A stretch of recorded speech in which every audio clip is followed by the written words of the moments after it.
Good evening, ladies and gentlemen, members and officers, and welcome to this Development Control Committee meeting on Wednesday, the 9th of September. First of all, I must read out the fire evacuation procedures. There are no fire alarms scheduled for this evening. Therefore, if the fire alarm sounds, please evacuate the building immediately. The fire exits are located at the rear and the front of this room. Go down the stairs and we'll meet in the War Memorial Park. This meeting is being webcast live on the internet. Yeah, thank you. And please would all members and public switch their phones off or turn to silent.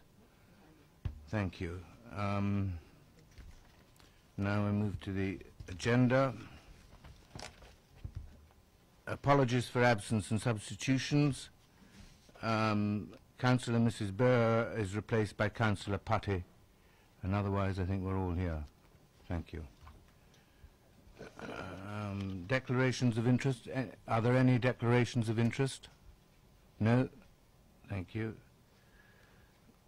Any urgent matters? I have none. Right. The minutes of the previous meeting held on the 12th of August. Have I got your permission, members, to sign this? Sign these? Read? Thank you. I'll do that afterwards. And for the benefit of members and the public attending, I would like to explain who everybody is around this table. My name is Councillor Donald Sherlock, and I'm the chairman of the committee. Beside me is the deputy chairman, Councillor David Leakes. Down the sides of the table to the left and right are the councillors who sit on this committee and who will be making the decisions on the applications this evening. Immediately to my left and right are the officers who will be advising councillors. In addition, I would like to explain that the Development Control Committee is a regulatory committee and not a political meeting. The committee will be looking at the evidence brought before us tonight, and we will make decisions based on planning reasons. We are guided by national and local planning guidance and policy. And I do understand that planning can be emotive, and I ask that everyone remains polite and professional throughout the evening. May I ask all speakers, including visiting members, to speak clearly and to return to their seats once their presentation is complete. No further dialogue between members of the committee and speakers will be permitted once questioning has finished. May I ask all committee members to avoid repetition, and I ask them also to keep their comments on each item to a maximum of 4 minutes. Thank you. Now we move to item number 5 and on the agenda, and item number 1, which is the land at Western Road, Upton Gray. And I have got public speakers in the form of, for the Parish Council, Mr. Gray and Mr. Rawls, the objectors, Sarah Hunt and Mr. Janaway, in support, Douglas Bond, and the Ward Councillor, Councillor Raffel, will also be speaking. But first of all, to introduce it, please, can I have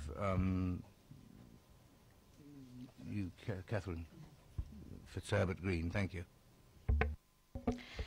Thank you, Chairman. The application before you this evening is for full planning permission for the erection of 14 dwellings, which includes 40% affordable units, together with the creation of a new access to Western Road and associated landscaping. If I bring members' attention to the update paper, you will note there is reference to further letters of objection, which were received following the production of the committee agenda, and a letter from the applicant's agent. There are also comments following the viewing panel. There's been no change to the recommendation before members this evening as a result of the update paper, and the application is recommended for permission. Thank you. Thank you. Right. Can I first of all have the Parish Council, Mr. Gray and Mr. Rawls, to speak? Just you. You have 4 minutes, and I will give you a minute's notice at the end. Yeah, it's the large one. Thank you. Can you hear me? Thanks very much. My name is Paul Gray and I'm Chairman of Upton Gray Parish Council. My statement represents the democratic views of the Upton Gray residents following a meeting on the 26th of March to hear a presentation about the proposed development and to vote on how the council should respond. Of the 65 residents who turned up, not one was supportive of the proposals. I therefore urge members of the Development Committee to reject this application on the following grounds. Your committee report or website clearly state that you must assess this application against the principles of the National Planning Policy Framework and your current adopted policy. You should also place weight on the principles you have set yourself in an emerging policy, even if the Planning Inspectorate may be challenging some aspects of it. Your stated principles in respect to decision-making are sound and follow the logic and intent of both the National Planning Policy Framework and your current policy. The NPPF sets out a presumption in favour of sustainable development in the context of the environmental, social and economic impact, a focus on brownfield development in the town centre first approach, to deliver development which meets local needs, to support business and strong economy, including a strong rural economy, and to conserve and enhance the natural environment. Upton Gray is not opposed to an appropriate and sustainable development in the right place, as evidenced by our support for a 5% expansion in the last 5 years to provide low-cost housing. That proposal was supported because it was appropriate in the right place and because it provided the right type of accommodation to support the village. However, objectively, this application meets none of the stated objectives of the NPPF, and it cannot be considered sustainable in any sense of the word. It is a greenfield development outside of the settlement boundary. There is inadequate infrastructure, and your own Transport Strategy Officer considered the site to be not sustainable. There is a negative impact on the natural environment. It will have an inevitable impact on the thriving rural business which has operated from the site next door since the 1930s under a 24-hour licence at an appropriate distance from the current settlement boundary. This proposal will effectively place the business and residents in direct conflict over noise, and this proposed housing does not meet any local needs. This proposal is clearly not sustainable and it does not meet the key principles of the NPPF. Turning to your current adopted policy, you clearly state and intend that sustainable development should take place within settlement boundaries, infill development should be considered within settlement boundaries only, development outside of settlement boundaries will only be permitted if it is for the replacement property, conversion of existing property, or where there are an exception criteria such as essential accommodation or low-cost housing. None of these apply to this proposal. Many of the same principles apply to emerging policies, including the focus on brownfield development and development being located within settlement policy boundaries unless it meets exception criteria. You should also make it very clear that you aim to protect the environment and to support skills and rural business, that new housing should meet local needs, and that you will direct development within the settlement boundaries. The proposal is contrary to all of these principles. We do understand that you have a housing shortfall and sympathise with the challenges of meeting your 5-year housing supply objectives. However, 14 homes, the significant majority of which are clearly intended to be high-value homes, are completely irrelevant and insignificant in that context. As your own report says on page 13, no weight should be placed on the shortfall when considering this proposal. It is not surprising that the developer's case is based on meeting the shortfall because the rest of the proposal is so clearly at odds with any of the other assessments against your adopted policy and principles. Surely you cannot ignore all of your own adopted principles and stated objectives when by a logical assessment this proposal is so contrary, and when the one thing does deliver housing numbers is so small that your own officer asks you to place no weight on it. We would therefore urge you on the strongest of grounds to use the strongest principles and policy that you have adopted and the overarching objectives of the NPPF to reject this application. By any objective measure it does not meet any of the criteria. It is unsustainable development which meets no need and which inevitably damage rural business and place it directly in conflict with residents. Only this committee can defend and ought to uphold those policies and principles of this elected council, and by refusing this damaging and opportunistic application. Thank you, Mr. Gray. Absolutely spot on. Members, any questions for Mr. Gray? Councillor Goodison. Oh, sorry. Sorry, thank you. Good evening, Mr. Gray. Can I just ask you, what you're basically saying is that at this moment in time there is no need for affordable housing within the Upton Gray parish? That's correct. I think that's correct. And when there was a survey done 3 years ago, I think, when we were looking at affordable housing, we commented such that it was not an appropriate location. That particular location was not appropriate and we didn't need the low-cost housing in the village. The existing low-cost housing has been difficult to fill. Any other questions, members? No? Thank you, Mr. Gray. Now, can I have, please, Sarah Hunt and Mr. Janaway? All right. You two will have 4 minutes, and I'll give you a 1 minute's notice at the end. I am speaking today, firstly on behalf of the 65 residents who have formally objected, and secondly on behalf of my family haulage business, which operates with a 24-hour licence immediately next door to the proposed development. The residents of Upton Gray are totally against this proposal for a number of reasons. Anyone who has any interest or a view was asked to come to a meeting on the 26th of March to hear about the proposals, and we were all asked to vote on it. As you previously heard, the village does have a track record of supporting appropriate development in the right place when it meets local needs. The proposal was debated in detail, and 100% of the people who felt sufficiently strongly about it to attend were against the proposal. This is a very different picture from that painted by the developers because, as you might expect, their questions were leading in such a way as to present the best case. I won't repeat all the policy points that the Parish Council have already raised, other than to say that it just seems extraordinary how conflicted this proposal seems to be with national and local policies and what is supposed to be sustainable development. Other than the obvious conflicts, in layman's terms, the key concerns the village has are that there is no need or demand for more high-value housing in the village, that this development is on previously undeveloped land and is outside the village boundary, which sets an extremely dangerous and unwelcome precedent. It impacts on the rural setting and damages the environment. There is no infrastructure and especially no public transport and limited school provision within the catchment. There is a serious stormwater drainage problem in the village, which results in the homes around the pond being flooded when there are prolonged periods of heavy rainfall. These are all downstream from this proposal, and we cannot see how all the additional development can take place with no impact. And the village has already taken its fair share of development in the last few years in the right place with low-cost housing. If you stand by your adopted principles and the NPPF, we really struggle to see how you can conclude that the proposal is sustainable or how it should be supported. From my family business's perspective, we cannot see how this proposal makes any sense. We have been operating from our current location since the 1930s, and we really try to be a positive contributor to Upton Gray village life. We appreciate that a 24-hour, noisy haulage business operating 44-tonne lorries and a small rural community are not natural uses to see side by side for obvious reasons. However, one of the reasons we have been able to work together with the village is because there is a natural break between our noise and the village boundary. As a business, we need to be able to operate 24 hours a day in order to survive. We try to do the best we can to minimise the impact, but we must be able to respond at short notice to clients' demands at any time of day or night, and we cannot be restricted, otherwise it will impact significantly on the future of our business.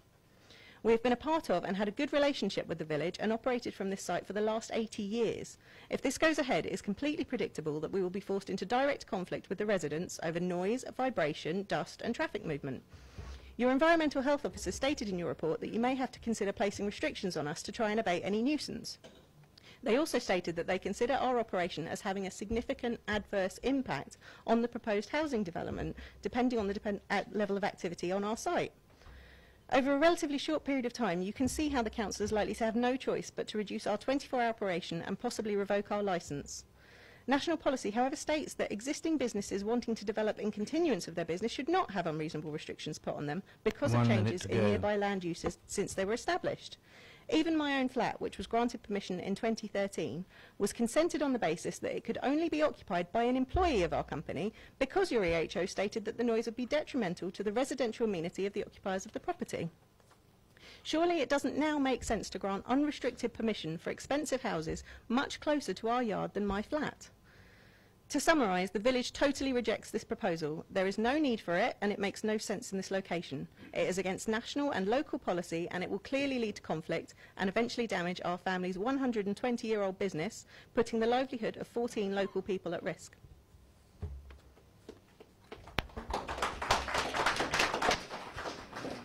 Thank you, Ms. Hunt. Members, Councillor Goodison again. Thank you, Chair.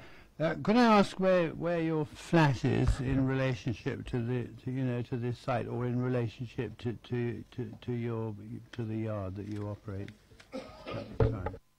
My flat is on the first floor of our main office building, which is probably you may have a map of it on there. Actually, you can see it on there. It's the lower left-hand building, basically. So it's further away than probably over a third of these properties. Could I ask you? Do you get? I mean, there are a number of other houses, obviously, quite close to you. Do you get complaints from them about the noise levels or anything? Or No, because they are all occupied by employees of the business. Every home on that site is occupied by somebody who works in our business. Any other questions, members? No? Thank you, Ms. Gray. Next, please, Douglas Bond.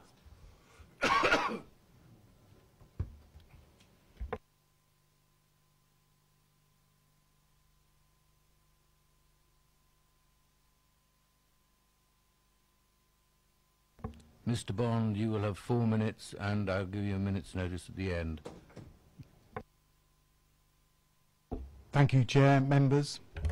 This is a detailed planning application for a small residential development on the edge of Upton Gray. The scheme has evolved following consultations with the local community spanning some 2 years, as well as dialogue with your officers throughout the planning application process. In respect of public consultation, Antler Homes, the applicant, undertook a thorough engagement and consultation process with local residents ahead of submitting the planning application. Antler attended several meetings with the parish council and undertook a question and answer session with members of the public.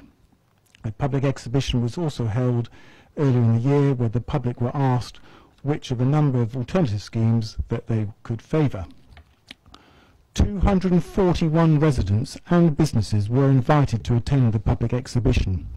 A public forum, feedback forum, provided the opportunity for respondents to indicate their level of support.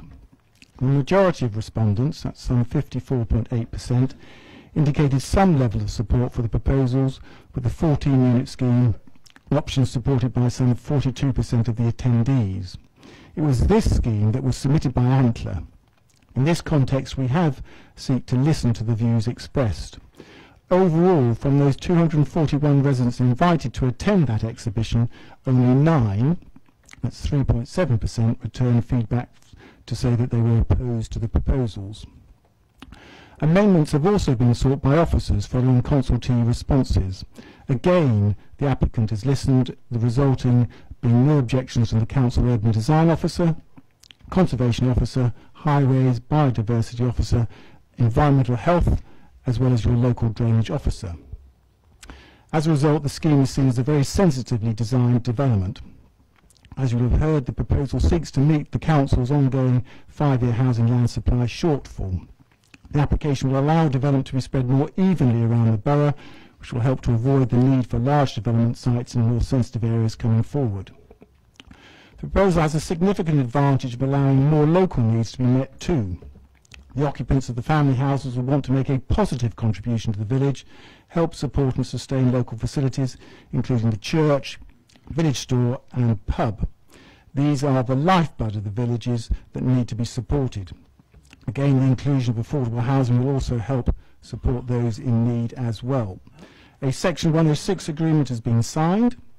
This will not only secure the affordable housing, but also commit funded improvements to existing open spaces in Upton Gray, in particular in the form of a multi-use ball wall for tennis and football practice, as well as improvements to the wheeled recreation ground. These improvements will help sustain Upton Gray and make it a better place for existing and future community. These sustainable benefits are secured by a small development on a well-contained site where existing landscape features will be protected, with a scheme that also respects the character of adjacent development, respects the neighbouring conservation area and protects neighbouring residential amenities. The high-quality design of the homes, again through dialogue with the officers, also respects the architecture of the village. Overall, this small development has been well thought out and will represent a small but characterful addition to Upton Gray, securing a number of significant positive benefits. Thank you for listening. Thank you, Mr. Bond. Any questions for Mr. Bond? Councillor Taylor. Thank you. Just trying to get to the bottom of this level of support. You invited 241 people. Did they all attend?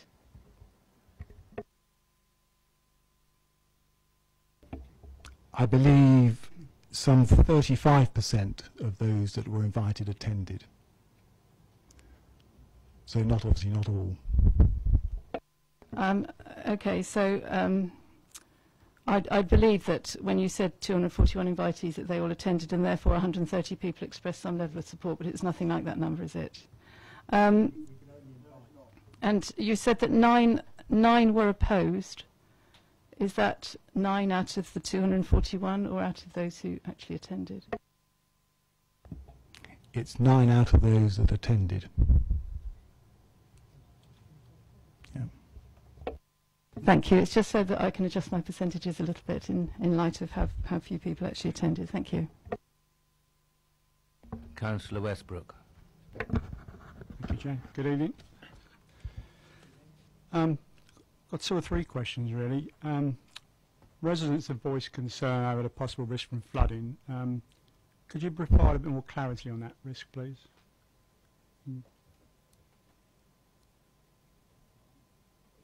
Sorry. Yeah. The application was submitted with a flood risk assessment that addressed not only issues of normal flooding but also surface water runoff, and that report was prepared in the context of recorded issues of flooding onto Western Road. The proposal has a lifetime of at least 100 years. The site lies in flood zone 1, where there is no actual risk of flooding.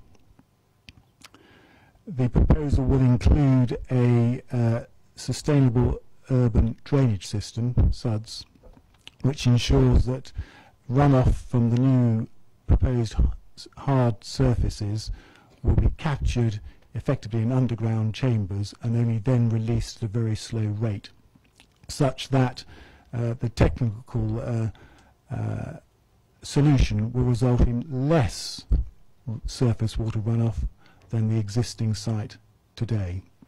And that has been put through the Environment Agency, who have expressed no objection to the scheme, and your, as I said earlier, your urban drainage officer has also reviewed that and again expressed no objection. I hope that helps.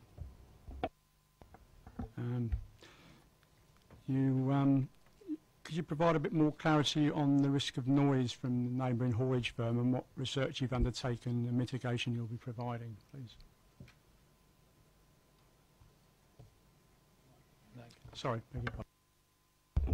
If I could say a couple of words, and then Mr. Parsley from Antler may wish to add. Firstly, the council had requested that we carry out a number of noise surveys within the haulage yard. That has been carried out on a number of different occasions. Your environmental health officer has sought for mitigation measures, and those have come in the form of an appropriately designed acoustic fence, which will be associated with the properties closest to the haulage yard. Those particular properties that face the haulage yard will have triple glazing, and there's an additional option of mechanical ventilation. Now, following those noise surveys, having regard to the mitigation effect of those measures, your environmental health officer is satisfied that the noise conditions within the proposed development are entirely consistent with appropriate policy in terms of noise, such that the haulage yard can sit comfortably, operate comfortably with these proposed houses next door. And that again is reinforced by your environmental health officer reviewing all of those surveys and coming to the conclusion of no objection. I might also add, sir, that you'll note from the officer's report that there are 5 planning conditions that seek to ensure that that conclusion is properly secured, which also includes post-development surveying to ensure that those predicted noise levels within the houses and the gardens are actually secured. So I hope that's a sort of a belt and braces approach by the council in relation to that point. Thank you. And finally, be interested in a bit more detail on what measures you're taking to enhance the environment and ecology, what appears to be a pretty sterile field. Sorry, okay. Thank you. The application was supported by an ecological survey that confirmed that the site has a low ecological value. For instance, no badgers have been identified, and the species found clearly within the field are next to nothing. There is some interest in the hedges. The hedges are being retained. The hedges are also to be reinforced with native species, and the scheme will also include native planting in terms of additional hedges and trees, all of which will provide opportunities to enhance the ecological value of the site, and together there'll be opportunities, again secured by condition, I think it's condition number 5 from recollection, that things like bird boxes, bat boxes can also be introduced, such that the end result will be an improvement to the ecological value of the site by comparison to the current situation. Thank you. Any other questions, members? Councillor Patti. Thank you, Chairman. With regards to the mitigating factor of the fences, acoustic measures that you're going to put in, has level of noise been measured, and will the acoustic fences be the one that can really secure the peace and for the people who are going to move in? That is one of the principal forms of mitigation, and again that proposal has been put to your environmental health officer, who has looked at that, looked at the attenuating characteristics of that fence and factored that into the calculations to ensure that the level of noise within the site, in terms of new residents' gardens and inside the houses themselves, is at such a level that that results in an acceptable residential environment, taking into account the measured events within the haulage yard. So it's quite a scientific but accurate assessment to ensure that the proposed new use is entirely compatible with the existing commercial use, such that that commercial use can continue without risk as a result of these proposed new houses. Another question is with regards to traffic management for that proposed development and the business that is existing there. Can you just tell us about that, please? As I understand it, the proposed access to the haulage yard, I think that was seen on the OS map. There you'll see is right at the bottom of the plan, and therefore at the greatest distance away from the proposed development. That's the first point. Second point, again, the noise surveys within the haulage yard would have taken into account the noise of vehicle movements to and from, as well as within the yard, in terms of those mitigation measures. So all of that has been factored into. Thank you. Any other questions, members? Thank you, Mr. Bond. Councillor Raffel.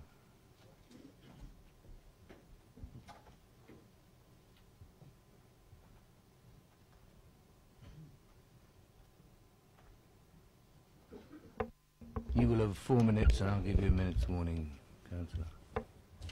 Chairman, thank you for allowing me to address the meeting. If I may just begin by making a couple of preliminary points and then 3 main points. Firstly, can I thank the committee for cutting through the spin on the statistics. Secondly, it is obvious to the committee by the questions that you've put that you appreciate the existing field is the current sound barrier and it works. And I hope you will appreciate that all that's been suggested to you, namely building houses that are perhaps more appropriate to being built next to the M3 with a 2.5 metre sound barrier, are inappropriate for the countryside, and the applicant has absolutely no way of knowing whether they will be successful in stopping the sound. So those are my preliminary points. Dealing with the 3 objections that I ask you to determine and in refusing this application. Firstly, it's my submission that this is not in a sustainable location. And it's not just me saying it, it's your own Transport Strategy Officer says it in the report. This is not a sustainable location. But in particular, it's not a sustainable location for low-cost housing. Now, you know, and I know from all our work, the reason we have low-cost housing and the means of the people who go into low-cost housing. The £1.25 million houses, the 5-bedroom houses that are being built there, they won't have a problem travelling 5-10 miles to schools. But those who don't have a car, those who need to walk, they have half-a-mile walk with no pavements, no street lights, to where? To a shop that is frequently in and out of business and has to be subsidised by the parish council, and no schools, no public transport, no jobs. But apparently that's a sustainable location according to the recommendations, but not your Transport Strategy Officer. In my view, that's a strong reason for opposing this application. And when you've been scared by some of the correspondence from the applicant about housing land supply and housing numbers, the other applications that have been successfully appealed, some of those have had railway stations, most of them have had schools, most of them have a range of shops, most of them have had employment opportunities, and most of them have main roads that people can travel to and from. This is not like that. This is a remote location. And you can see that obviously from the map. And you've heard also that when we previously promoted low-cost housing being built in the village, there was trouble in taking up that low-cost housing because people from Basingstoke didn't want to live there. And that was the problem. There wasn't the need from the village. It was oversupplied. So the parish chairman speaks with authority on that.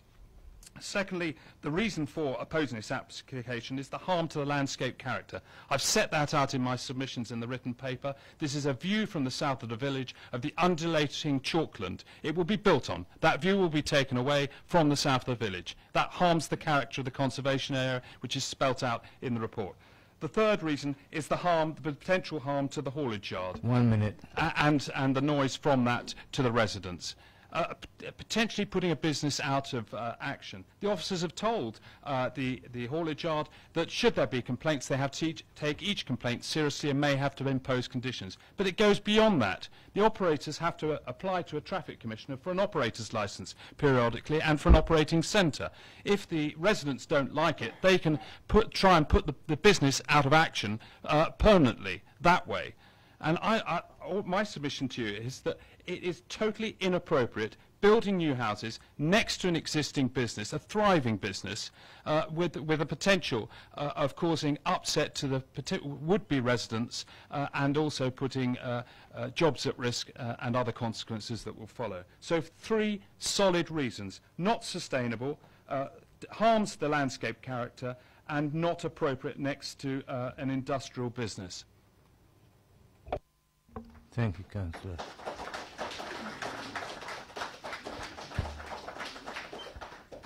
Members, questions for Councillor Raphael?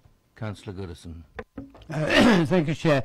Would you agree that the fact that I understand from the previous speaker who is connected with the haulage business that all those houses are occupied by people who work in the...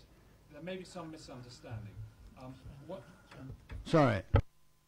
Some misunderstanding. What she was referring to was the houses on the site of the haulage yard. In other words, the whole block where the haulage yard is. She's not referring to the houses along Western Road. They're all privately owned. And they are not complaining about the use of the haulage yard. And you only have to think about, we've had Operation Stack for all sorts of reasons that we all know about. Vehicles turning up in the middle of the night, and they're coming along the front of all of this, reversing, turning in, and goodness knows what. So it's not, some acoustic fence on part of the side is not going to deal with all of that. And they have, at the moment, an understanding with the village of the way they come into the village and the way they leave the village. And they don't go off the side roads and they don't cause all sorts of other problems. And it works. And so it won't work if you put houses next to it. The poor people are bound to complain. Can I rejig my question then, as I misunderstood what was being said before? I mean, these houses which are occupied, which are not occupied by people who work in the yard, have there been many complaints from them about the noise levels from the yard? I can only speak as I know, having been the councillor since 2002.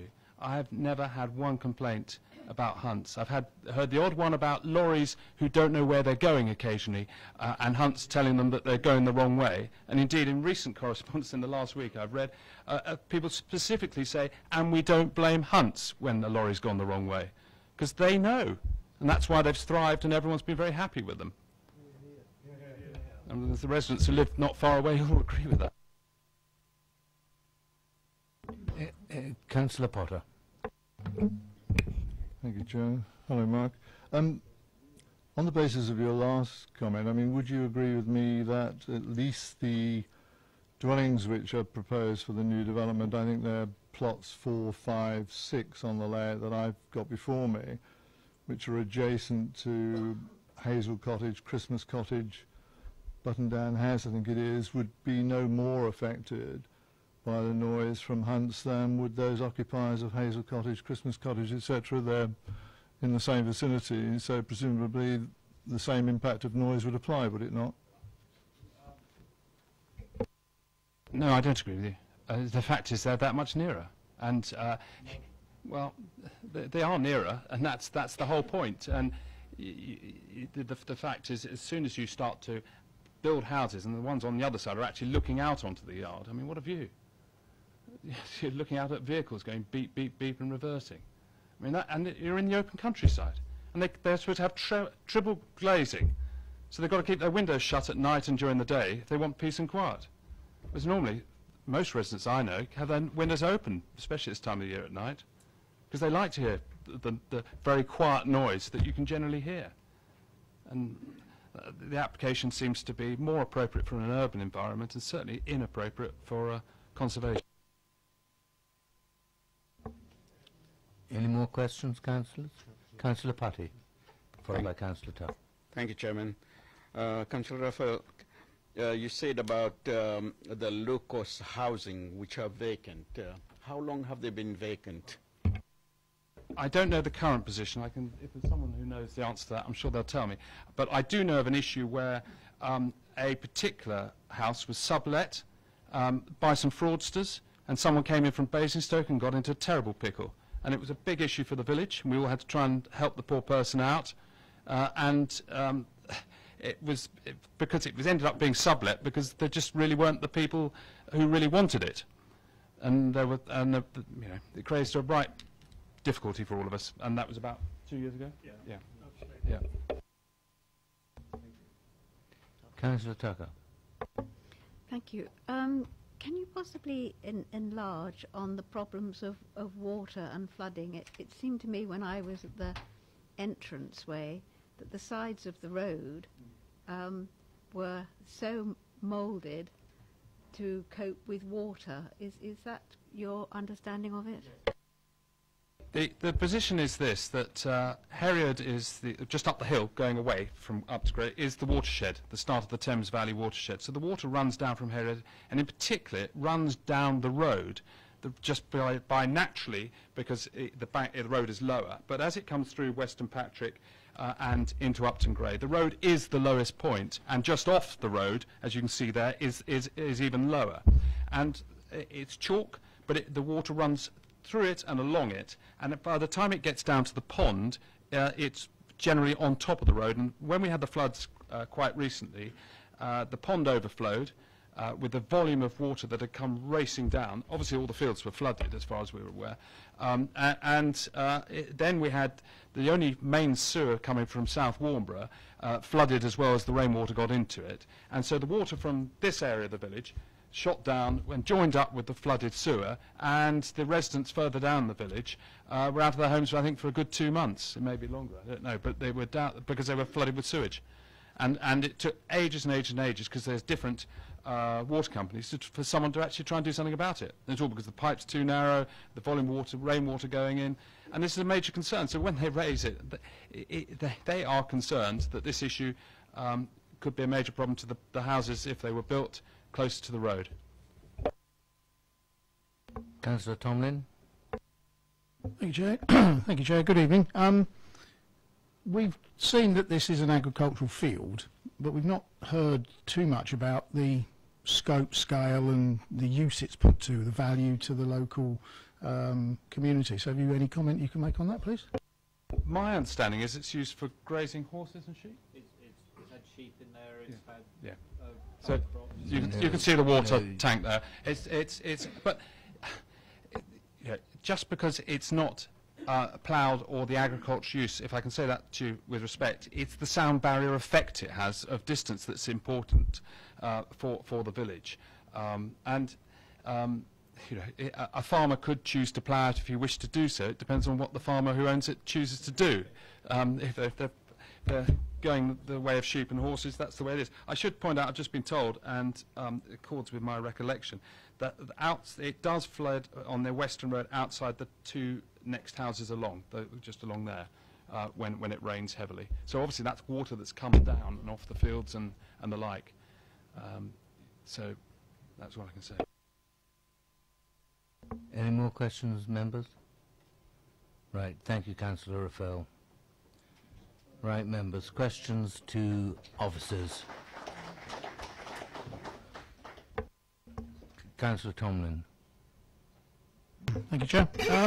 I have a couple of questions, if I may. The first one is, well, we've heard the Parish Council discuss that they don't consider there is a need for low-cost housing at the moment. So the question I've got is, where have we got our understanding that this is therefore what's wanted, or is it just adding numbers to the Basingstoke pool of housing?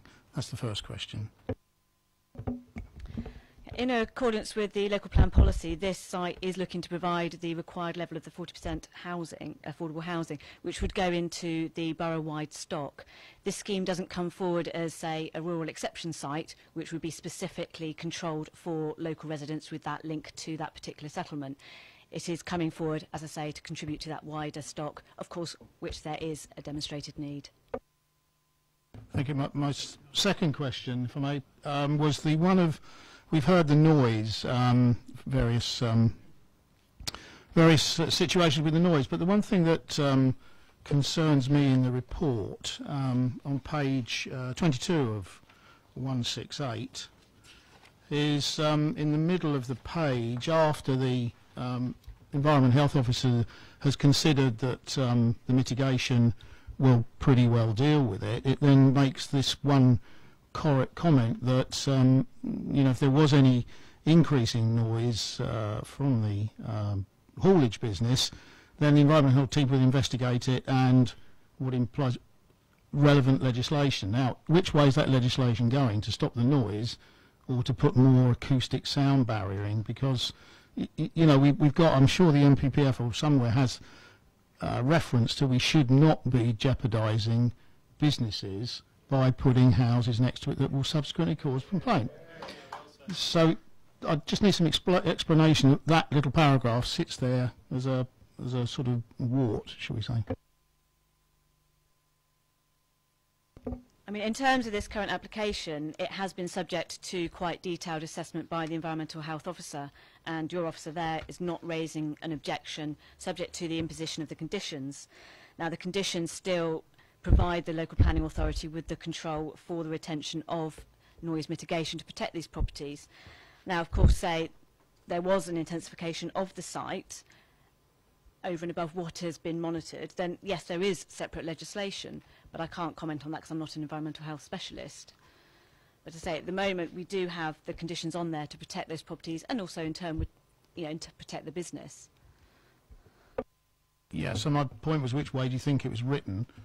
Who would have the legislation, retrospectively back to the developer or to the business? Because the business can, at the moment, by the sounds of it, you probably don't have the answers if I was to ask you what conditions are on the business at the moment, so I won't ask those, but I can imagine they're, and that, having not caused any problems, they're probably quite open conditions. Chair, if I can help in terms of Councillor Tomlin's query, I think the issue is that the noise survey undertaken can obviously only be based on existing operations at the yard. The conditions that the Environmental Health Officer has suggested or has recommended, he feels satisfy mitigating that noise at present. They also include verification conditions, i.e. once the noise mitigation has been proposed in place, there's then a requirement to go out and test, if you like, that those noise levels have been met. I suppose to answer the question, if the noise levels changed in future, i.e. the use of the yard intensified, then the conditions don't, if you like, future-proof that position. But that would be the same position, albeit at a greater distance, with the existing properties, i.e. if the yard increased in its intensity now and became a statutory noise nuisance, the environmental legislation would be used by the Environmental Health Officer to investigate. At what level it becomes an issue for the Environmental Health team to take action is another matter. So, in short, the conditions and the basis of the application can only assume, if you like, the noise of the current operations. It can't future-proof forwards. Any other Councillor Potter? I wonder if I could just, with the officers, return to the issue of housing need in rural parishes. And just check the integrity of some figures I've got. I think this relates to an assessment and report dating back to January 2015, which from the figures I've got shows general needs of housing in Upton Gray as 10. And I guess in addition to that, it's reasonable to take into account adjoining parishes such as Tunworth, Weston Corbett, Weston Patrick, all of which show smaller but significant housing needs. Those are the figures that were assessed in January 2015. They have some quality, I guess, do they, in terms of that assessment?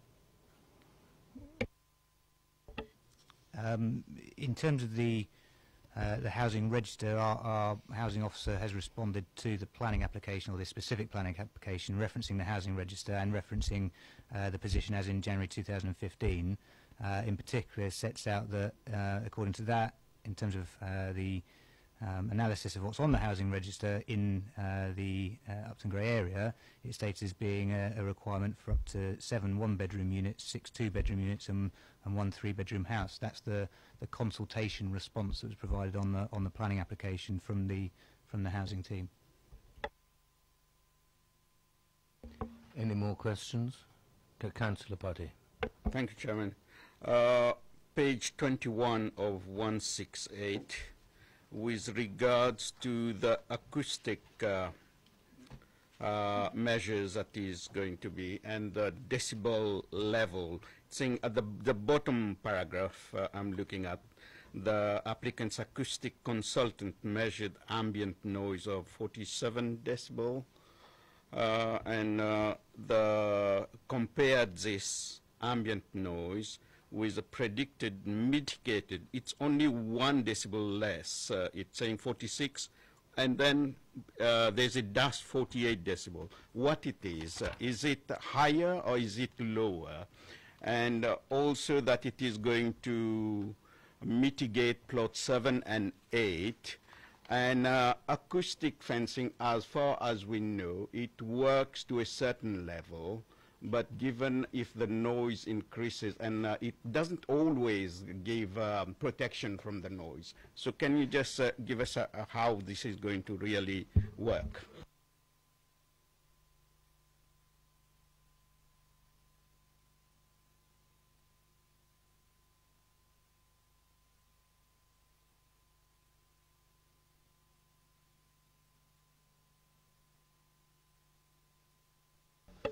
So effectively, in terms of the, just to be clear, I can't provide a technical point on the noise levels. That's something that the EHOS or Environmental Health Officer will have considered. I think the basis of it is that effectively they are satisfied that, having considered the survey work done in terms of the ambient noise of the existing site, so again, just to say that can't predict the future operations, that having considered that noise level, and then having effectively applied the assumptions around the acoustic fence as submitted, they are satisfied that with the conditions imposed, that an appropriate noise level can be achieved. Those noise levels are then set out in the specific conditions themselves, which are conditions 15, 16, 17, 18 and 19. So they are the ones which effectively seek to secure a specific noise level and the verification that noise level was being met as part of the discharge of condition process. Councillor Tomlin. Thank you, Chair. So I did actually have a third question. This moves on to the views of our Transport Strategy Officer, who stated that he said it's not sustainable as a site. It doesn't, in the report, really go on, I believe, to list what he actually said, because it then goes on to actually sort of justify why his advice has been not heeded, shall we say. So do you have anything that could explain the situation why we haven't taken his concerns on board? Thank you.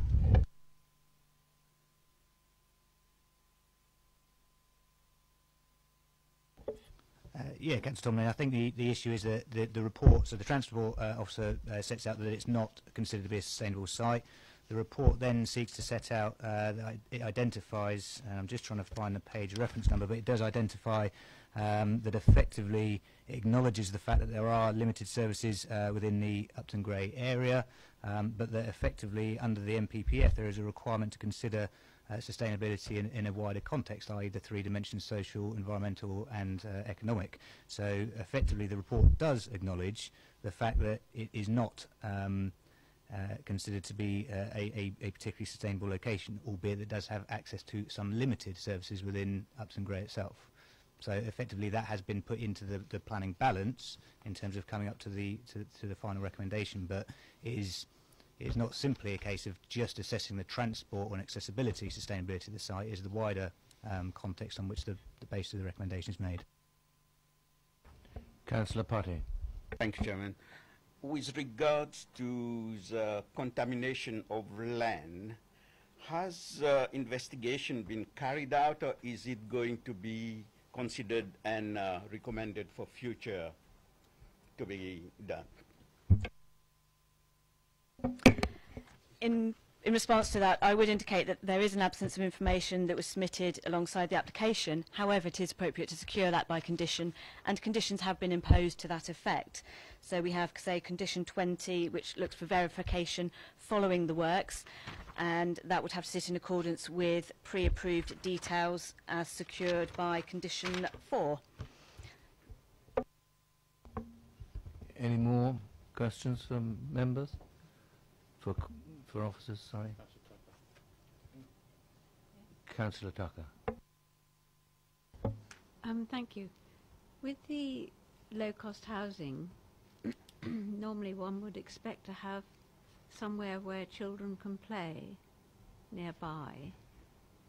And I can't see that there is anything provided for them to go anywhere from there. Is walking down the road where, as we know, there aren't any pavements, and I found it was pretty dodgy walking down there just as a grown-up. In fact, I can confirm when you have a look at the site layout plan, there isn't provision on site for public open space. There is, however, contributions secured to contribute to the improvements of off-site space within the locality. But there isn't any on-site public open space. Any more questions, members? Right, we move into debate then. Do I have any starters?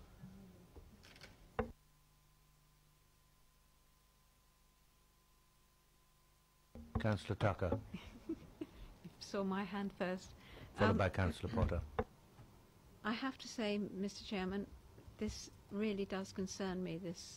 The whole suggestion that this appears to be, we've got a plot of land, let's put some houses on it.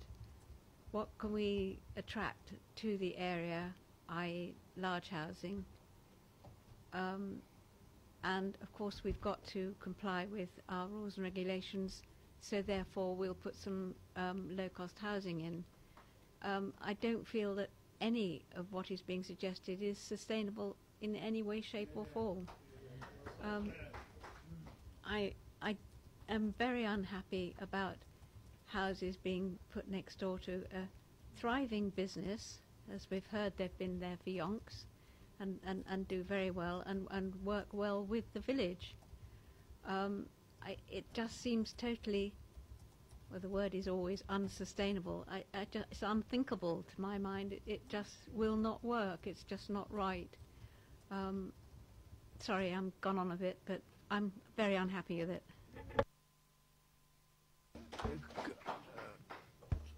Councillor Potter. I think this is a very well written officer report, and I support the recommendations in it entirely. I think the person who wrote it is very brave, considering the vehement objection of Councillor Raphael, and that takes some doing when we have the cabinet member, obviously for planning and infrastructure, opposing the development in the way that he has. But I've looked at it, I hope, as objectively as I can. I mean, I understand the concerns that have been expressed, most of which I believe are mitigated in terms of what the developer is proposing. It's worth remembering, I think, a number of things, isn't it, in this regard? In regard to the aspect of noise that emanates from the adjacent haulage yard and the mitigation that goes with that, I know this will not necessarily be welcomed as a comparison, but I remember our discussions that we had around air products in Chinham and the adjacent housing development there, where when it came to appeal, the inspector put, I think, little weight on the concerns that were expressed about the noise from that industrial site, and was satisfied with the mitigation that was suggested in regard to the properties that were close to that industry. And the noise from air products was far in excess of what would be anticipated from this haulage yard, I have to tell you. So I think there's, you know, an interesting precedent there. In regard to our role as a committee, I mean, we're often reminded by you, Chair, and others of our need to assess these matters on an independent, objective basis, on a non-political basis. And that's what I try and do this evening. And it seems to me that the report covers all of the aspects that we're concerned about. The recommendations, I think, are outlined well. I think that whilst some of these things clearly are always subjective, the fact is that this site can be sustainable, is sustainable, and there is, as I understand it, in terms of the housing needs assessment that's been made, a demand for such housing in this village and the adjacent parishes. I mean, it's interesting when I reflect on the latest statements from George Osborne about housing in the rural communities, where he says, or somebody says on his behalf, if we're going to attract and maintain a dynamic workforce, we need to make it easier for people to stay in their rural communities and for newcomers to settle there too. And I think this development satisfies that criterion. On that basis, Chairman, and another basis as well in terms of the way I've described it, I support the officer's recommendation and I move that. Thank you, Councillor Potter. Councillor Taylor. Thank you, Chair. If I'm strictly honest, if it weren't for the haulage company, I think I would be inclined to say that, unsustainable though this is in terms of transport, that this site is as good as any. And if we just look strictly at sustainability, there'd never be any new homes in villages ever anywhere. But having said that, the haulage company is there. It got there first. It's a fixture. And I just cannot see these two sitting comfortably alongside each other. I think not only would there be the noise from the haulage company to the houses, but also I think for the haulage company, which is clearly well thought of in the village and appreciated, it would be a constant worry to them, wouldn't it, to have to be operating as they need to do in order to be a good business with houses right on their doorstep like this. And so for that reason, mostly I feel that it isn't a suitable location for this development. Thank you. Councillor Bound. Thank you, Chair. I didn't manage to go on to the on the viewing panel, unfortunately, but I have read the report quite carefully. I take on board what Councillor Taylor has just said, and I do have concerns about the haulage company next door, but I think sufficient mitigation has been spoken about within the report. And after all, if you're going to buy a house in such a location, you surely are taking into account what's going to be next door to you. So you're sort of buyer beware, really, in this sort of situation. So so based upon the fact that there is mitigation within the report spoken about in terms of the yard, and I think it was mentioned something about the shop is being in and out of business for some time within the village. Well, wouldn't this help that sort of situation, sort of adding to the sustainability element within the village? And being quite frank about it, if you're going to buy a house in this location, you are going to use a car. But there are only the 14 houses there or so. So I don't subscribe to the fact that based upon that it's not in a sustainable location, because everybody in the area uses a car. How on earth else do they manage to get around? So I would, yes, I do have my concerns about the yard, but I think on balance, I think the report is a good one, and I would second Councillor Potter's recommendation. Thank you, Councillor. Councillor Taylor. Thank you, Chair. I did just want to add to what I said just now, that I do think we should give considerable weight to local opinion. And from what I've heard, I would be very surprised if there's more than a handful of people who have got any thoughts in favour of this development at all. And I think that is a very strong reason that we should be looking at as well, because to maintain it as a good functioning village where people want to live, I think we should listen to what people want. And it seems to me that there is a huge swathe of opinion against this. Councillor Bound. Briefly mention that as well. I mean, I know that 240 were invited and 34% turned up, but that's, in my maths, is around about 84 people must have turned up. Well, 66... Would the public please be quiet? 66% then didn't turn up, but you have to sort of think, well, 66% probably weren't that bothered then. Thank you. Councillor Godison. Thank you, Chair. I just want to make a brief comment about the acoustic fence. I mean, we had one put up recently in my ward between the Hatch Caravan Park and the motorway, and I have to say it was completely useless in stopping the noise.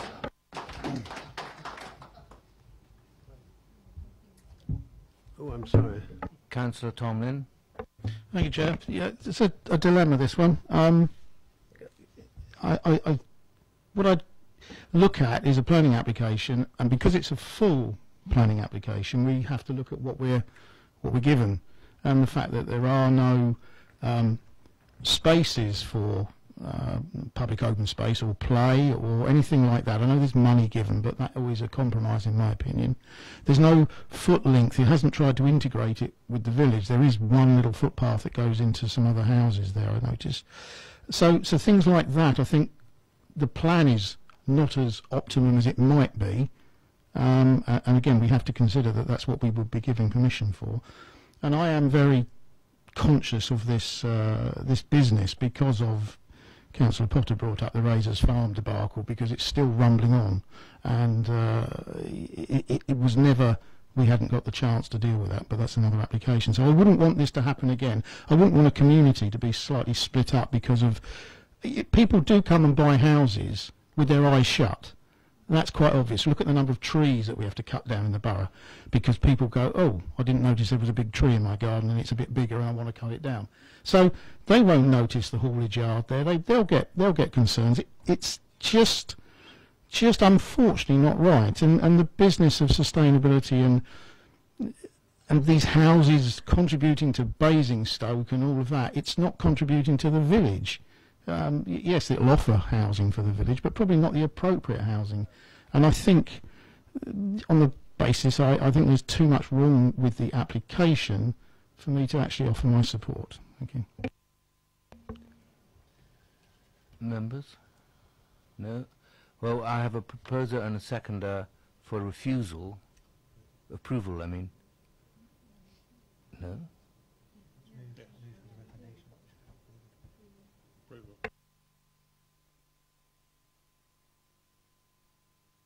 We have a recommendation for approval. Those in favour, raise your hands.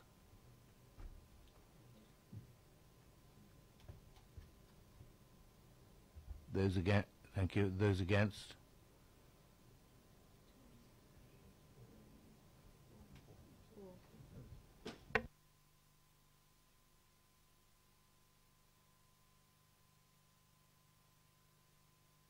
And abstains? 2. Only 3.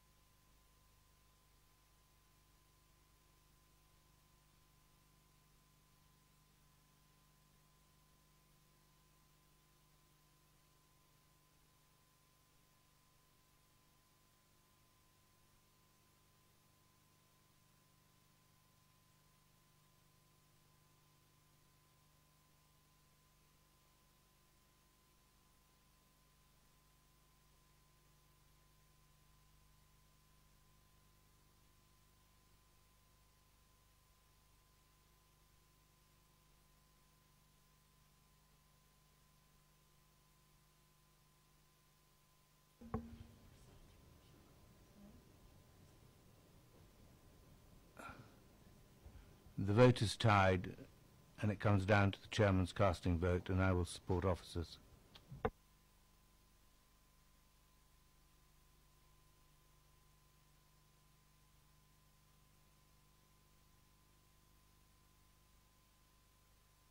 Thank you. We now move on to item number 2.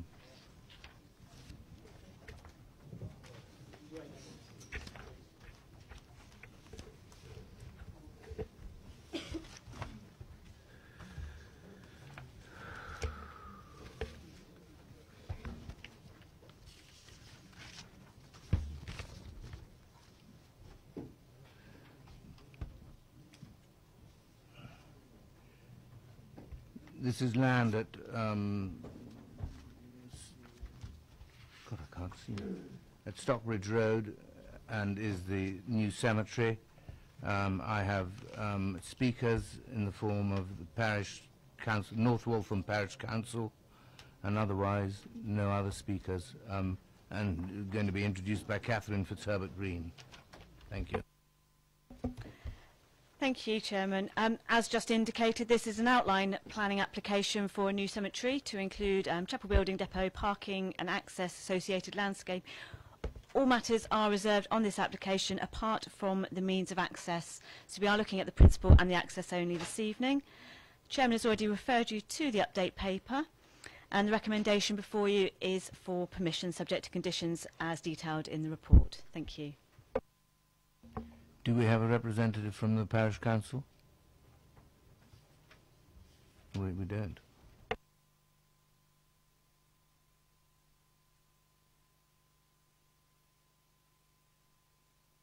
You're not a representative of the Parish Council for North Waltham, are you? The gentleman at the door.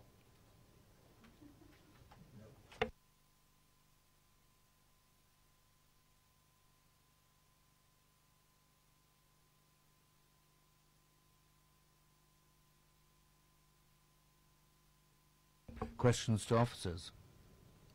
Do I have any questions for officers? Councillor Goodison, followed by Councillor Thomas. Thank you, Chair.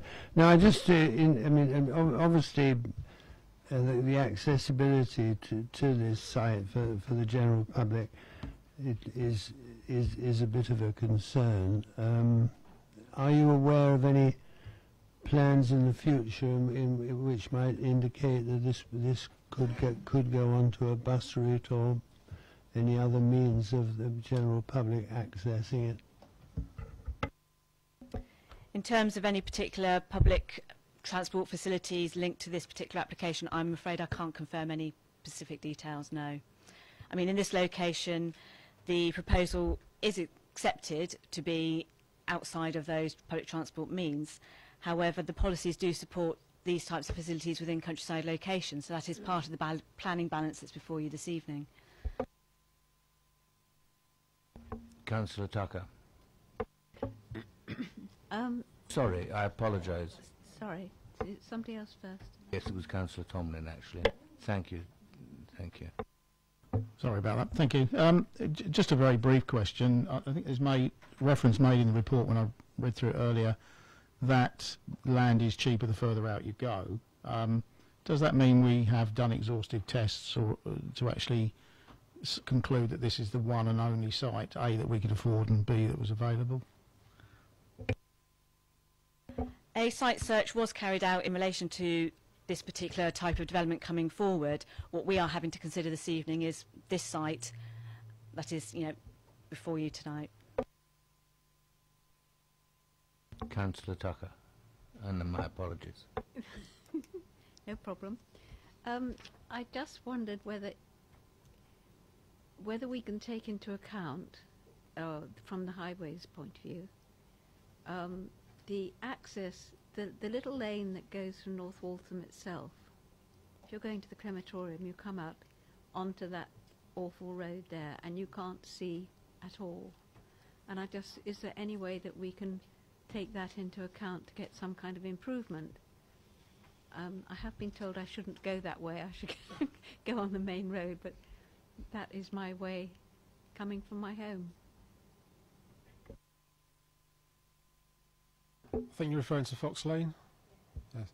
It hasn't been sort of considered as part of this application, but this is just sort of the first stage in the proposal for this site. So it's just access of the site being considered. There's a condition asking for further consideration of travel plans, etc. for the site. So it's a question we could put to the county whether they would consider, but it's not actually material to this application.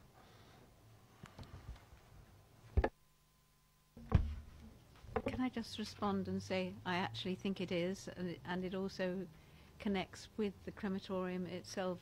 I mean, we should have done something about it when the crematorium was built, but I would like to feel that it will be considered then at a later date, please. Councillor Butt, sorry. So I haven't got the history going back for the previous permissions on this site, but obviously this access for the site, for the crematorium and for the golf course at that time were all considered with the junction for that site. So it's possible that the Fox Lane junction could have been considered in the past too. Yep. Councillor Patti. Thank you, Chairman. With regards to the absence of public transport, we are talking about cemetery here, and the thing is that there are lots of elderly ladies who would like to access that particular site now, given that it is going to be cemetery. And elderly men. And men, yes, I was coming to that then, and men who would like to really go to that particular place to spend some time in remembering, and also but without public transport. Not everybody has got cars. When it's a crematorium, it was fine for people just following or going in other people's car as well. But when it is a cemetery, it is going to be very difficult for many people to access this. That's not a question, is it? No, the question is what can be done to facilitate those people who will want to go to that particular site. Well, what I can tell you is that I spoke to the portfolio holder for transport earlier today, and the buses and public transport, both to the crematorium, this cemetery, and the potential hospital, will all be reviewed closer to the time, and sufficient will be supplied. And if we go into devolution, we'll have even more control over it. But that's all in the future, if that helps. Councillor Tomlin. Thank you, Chair. I'm trying to find where I read it, but I think I read it. I don't think I was dreaming it. This site, is it a fairly sort of noisy area? Now, I don't think the inhabitants will be bothered by the noise, but as as a peaceful site, have we given any consideration to the noise, or whether the screening could be thickened up a little bit, make it a more quieter place. We went to an application there at a big at a big house there, and I remember it was very, very noisy all the time. So I don't know, did we have anything been thought about? I mean, given the proposed use of the site, it's not one that tends to be deemed as a noise-sensitive use per se, or would be affected by adverse noise. Yes, the location is slightly further out of the settlement. You do get slightly lower levels of ambient background noise. Yes, you do have the local transport routes which are going to contribute to that, but it's not considered to be an overriding issue that would prevent such a development coming forward in this location. With regards to screening, there is landscaping proposed on the site. There is landscaping existing, and part of that is secured by planning condition and could come forward as part of the reserved matters. Any more questions? No? Then do we have some debate? Councillor Potter. I mean, just to try and assist, if I may, Chair, and I mean, I don't know whether I have to declare an interest in this or not, but I'm interested in what kind of interest it's going to be. I mean, the serious point, I think, and the point Councillor Putty raised and others, I mean, we've raised it continuously, I think, is the concern about the public being able to access the cemetery for visiting purposes. And I am comforted by your comments, Chair, your discussions with the portfolio holder for transport. It seems to me this is largely a question of supply and demand, isn't it? I mean, when the demand is there for people to visit the cemetery and potentially for a hospital were that to be approved in due course, then I think the public transport providers would look at that and determine there was the need. And I think there's likely to be that outcome, and I think most of us would take some satisfaction in that. And on that basis, and clearly in any case, that doesn't really come, I think, within our remit tonight, you know, for that to be a condition that we could seek to apply in any way. On the basis of what we had before us in the officer's report, again, if I may, Chair, I have no hesitation in supporting the recommendation for approval, and I move that. Thank you. And I have a seconder on my right. Should we move to vote? Any other people who want to speak on this? Councillor Westbrook. So just briefly, I mean, it seems to run right through the report that you know, you've got both parish councils that have raised the issue of public transport, and I know from committees in the past when this was being discussed that this is a replacement for a town centre cemetery which is nearly full, and the fact that it's so far away, I mean, it's good news that, you know, that there may be some good transport from people inside the town, which is what this is designed to replace. Thank you. Anyone else? Right. Those in favour of approval, can I have you?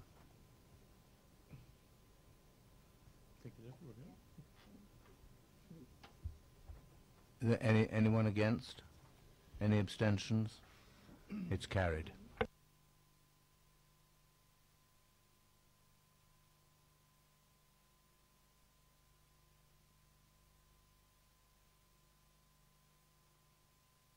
We now move to item 3, 164 Appleton Drive, and for this I have in support Mr. Kamaragaru, and the officer presenting is Catherine Fitzherbert Green. Thank you. Thank you, Chairman. The application before you is for full planning permission for the erection of a single-storey side extension and the repositioning of a side boundary wall, which requires the change of use of land from amenity space to residential. I'm drawing members' attention to the update sheet. This site was attended by the viewing panel, and comments are included within the paper before you. The officer recommendation is for permission, subject to the conditions listed within the report. Thank you. And I'm sorry, over the page, the other speaker is the ward councillor, Councillor Frankham, and I apologise for not seeing it. Mr. Kamaragaru.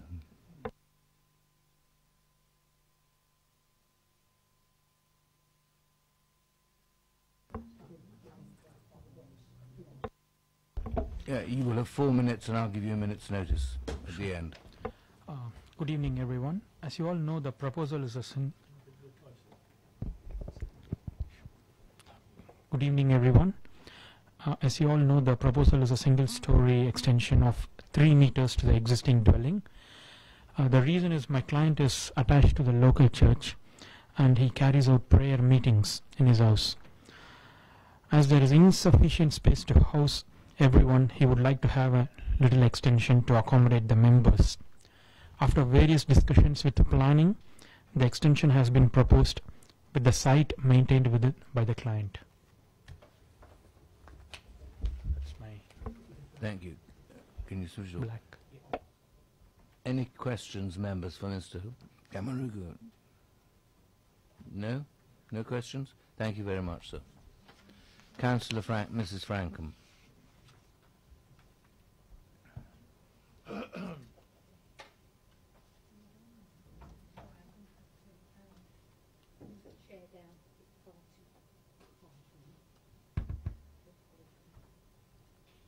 I'm starting to clock it.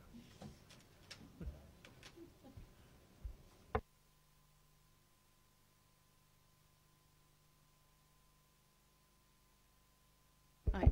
Thank you very much. I haven't got an objection to a single-storey extension. My objection is that it will take up amenity land. I've had an email exchange with the officer which gives a slightly different aspect to what's in your report. In the report, the description, it goes on to say, obviously describes where Appleton Drive, the place is, between the boundary wall and road pavement. It's a landscape part of land which serves the purpose of providing a visual softener between the residential boundary wall and the highway edge. Indeed, these pockets of landscape amenity lands are common and common features of residential estates for the very purpose of softening the visual amenity of the area. In this instance, whilst it's acknowledged the applicant may own or maintain the land, a change of application is required to incorporate it as a residential garden. The principle of such a development is generally unacceptable. So in the past, as you know, many years I've been on planning, and I would say I can't actually remember where an area has it's been accepted. I'm also concerned when we stood, the drawing was slightly different to standing on the site. It definitely took in more of that front piece of land. You can't really see it by that picture there. That's better. This is sort of like a gateway feature. This is coming down. That's the flow of the road. You're asking it to move out and to, in effect, stick out. I'm rather concerned because there are massive problems with parking along this very long road, and this could set a precedent. Now, I do understand that a precedent is not necessarily a planning reason, but I think it will change the street scene, and I do also a little bit concerned because as it's on a corner, that tends to be where accidents happen, which is why you do tend to have it a bit wider. One of the objections was the family next door, but I agree they're going to have to come out a bit further to see, and maybe it's not going to affect on that. On the opposite side of the road, where the other objection is, they're saying they put some landscaping and that 1 minute, probably. Councillor. Thank you. And so they won't be actually seeing bare wall, but you've now got a lot smaller space. It's got to be a lot smaller landscaping, and it's not necessarily going to cover the wall. But my main concern is that it's going to change this street scene and take a bit more of the green. We've not got much green left, and I just think it will change the appearance. That's my reasons. Thank you, Councillor. Do we have any questions for Councillor Mrs. Frankham, members? No? Okay, thank you. Questions to officers, members. Councillor Westbrook, followed by Councillor Tucker, followed by Councillor Taylor, followed by Councillor Tomlin. Thank you, Chair. Can I just ask for confirmation? The bottom of page 78. Can you just confirm that the initial plan was to take this right to the edge of the pavement, which would have actually taken away all that green space completely? And this is an amendment, I guess. Sorry. I can confirm that the drawings before you are amended plans, as you can just see by virtue of the annotation on the screen before you, and that originally the boundary wall was proposed to the edge of the pavement. This has since been pushed back in order to be able to retain level of landscaping as commensurate with the character of the area. Councillor Tucker's next. Thank you. On the same vein, could you just remind us exactly the width that it would be coming out at the far end, near the neighbour? If I direct members to the drawing that's before you, you see the hashed lines and the solid lines. Where the solid line is the repositioned wall. The increased depth of the garden at the widest point is 1.4 metres. So it's coming 1.4 metres closer to the highway. Councillor Taylor. Thank you. Sorry, I wasn't on the viewing. Did you go on? Was there a viewing? There was, of this one. Is there any reason, I mean, presumably all this increased garden space that's being taken is just so that we can get that extra little triangle on the corner of the extension there. Is there any reason why we couldn't just allow that little triangle to be added and then the existing wall to be as it is, so that it doesn't grab so much amenity space? And we are considering the application that's been put before us, which, yes, it does include that extension of the garden. I mean, in the end of the day, you know, is there sufficient harm being caused by the character and appearance of the area from that repositioning that would warrant a refusal of the application? And an officer's recommendation before you is that that's not the case. So we are considering what we have. Councillor Tomlin. Thank you, Chair.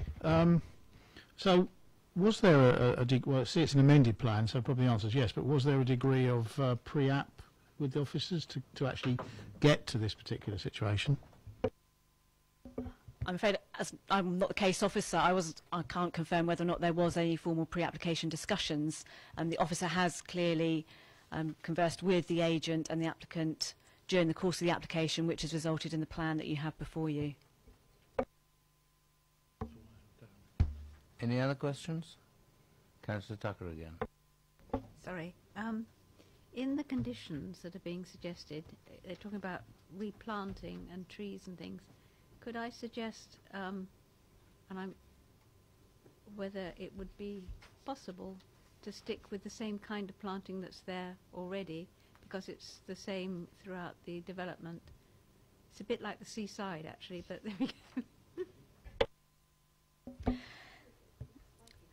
I would confirm that, yes, there is a condition there that allows us to approve the details for the landscaping, but we can put an informative on as per your request.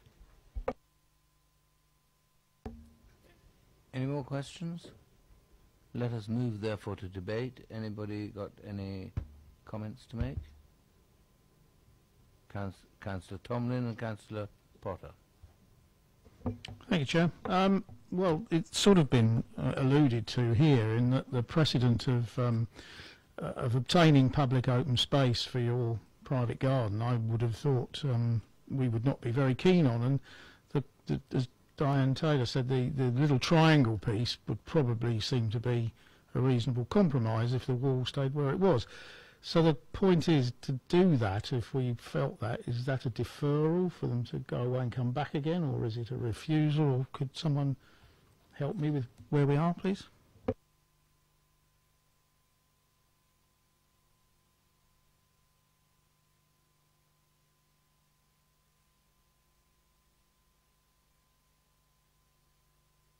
Chair, I think in this particular instance, I think a deferral would be an option, but given, I suppose, the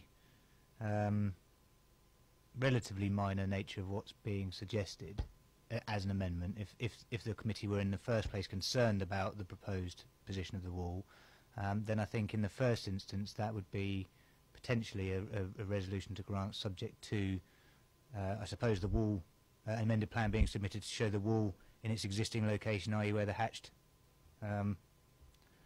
wall is, subject to it coming up to allowing for the extension, if you like. So to be approved in accordance with the approval of the chairman and the ward councillor, just to confirm that those had come in. I suppose in that instance, if the applicant was unwilling to do that and clearly submitted an application for determination as is, then the matter would have to be returned to the DC committee in future. But I think the starting point would have to be that the committee considered it necessary to do that in the first instance, given the as Catherine's pointed out, the relatively minor incursion into the open space as is. Thank you. I'd just like to add the comment, I'm concerned about the expression amenity land, because I mean it belongs to the house owner, doesn't it?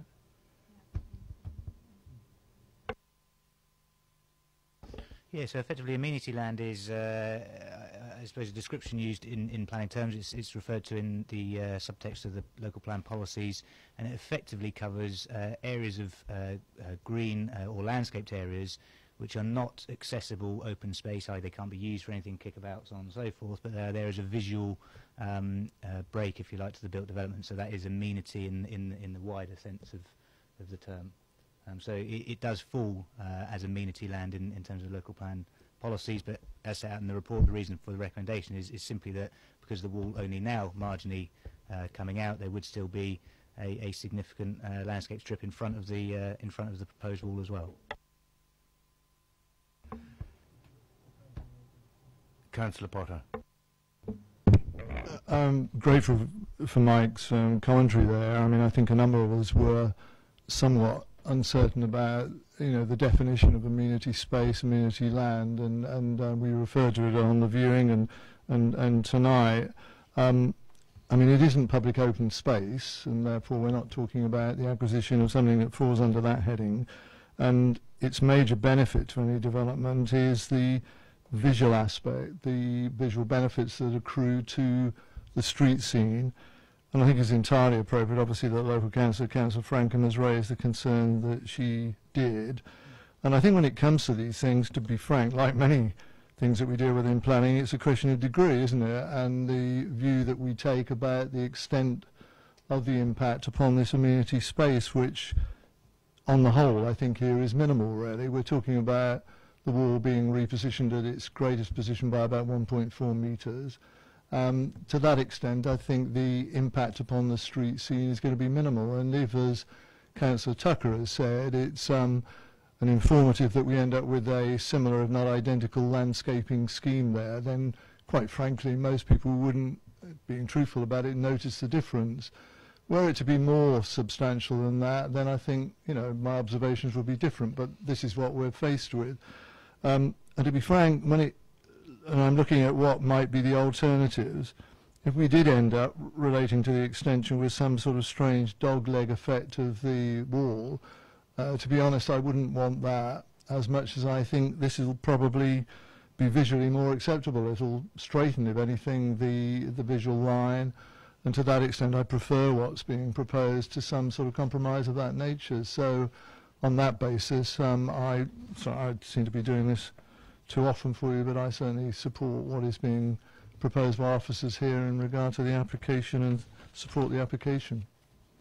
Thank you very much. Thank you, Councillor Tucker. It's been seconded. Thank you. Any other members want to make any comment, or shall we move to a vote? Move to a vote. Thank you. Those in favour, raise your hands. Those against? Abstentions? Thank you. The vote is carried.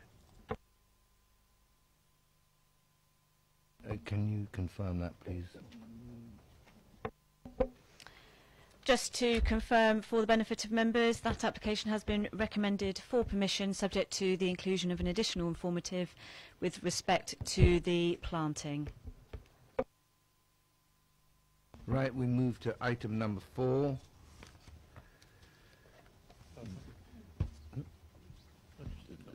The Red House in Whitchurch, and I have an objector in Miss Cox, and in support I have Rebecca Jubb and Gary Martin, and the Ward Councillor Keith Watts will also speak. But it will be introduced, thank you, by Peter Tanner. Peter. Thank you, Chair. The proposal is for the erection of 2 3-bedroom dwellings and 1 2-bedroom dwellings on the existing public house car park, the demolition and replacement of the existing toilet block, erection of a new store building, and changes to the car park with associated landscaping. I'll draw members' attention to the update in which we have had some additional comments relating to the existing capacity of the public car park. That is explained within that. In addition, an additional letter of support has also been received, and also the comments of the viewing panel are also up within there. The proposal is recommended for approval in accordance with the report of the main agenda paper. Thank you, Peter. Miss Cox.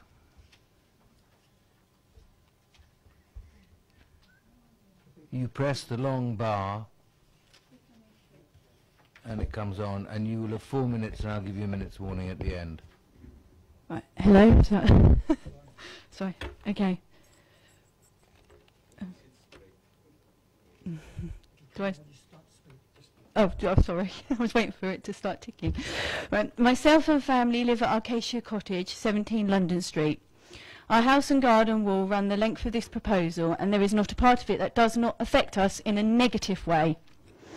This will be the sort of build that people will question once it's in place, as they can't visualise the size and impact, and I need to be able to hold my head up high and say that I tried to stop it. All 3 houses overlook and overshadow us. They are way too near, with a gap of approximately 1.3 metres away. This is too close to the proximity of my home.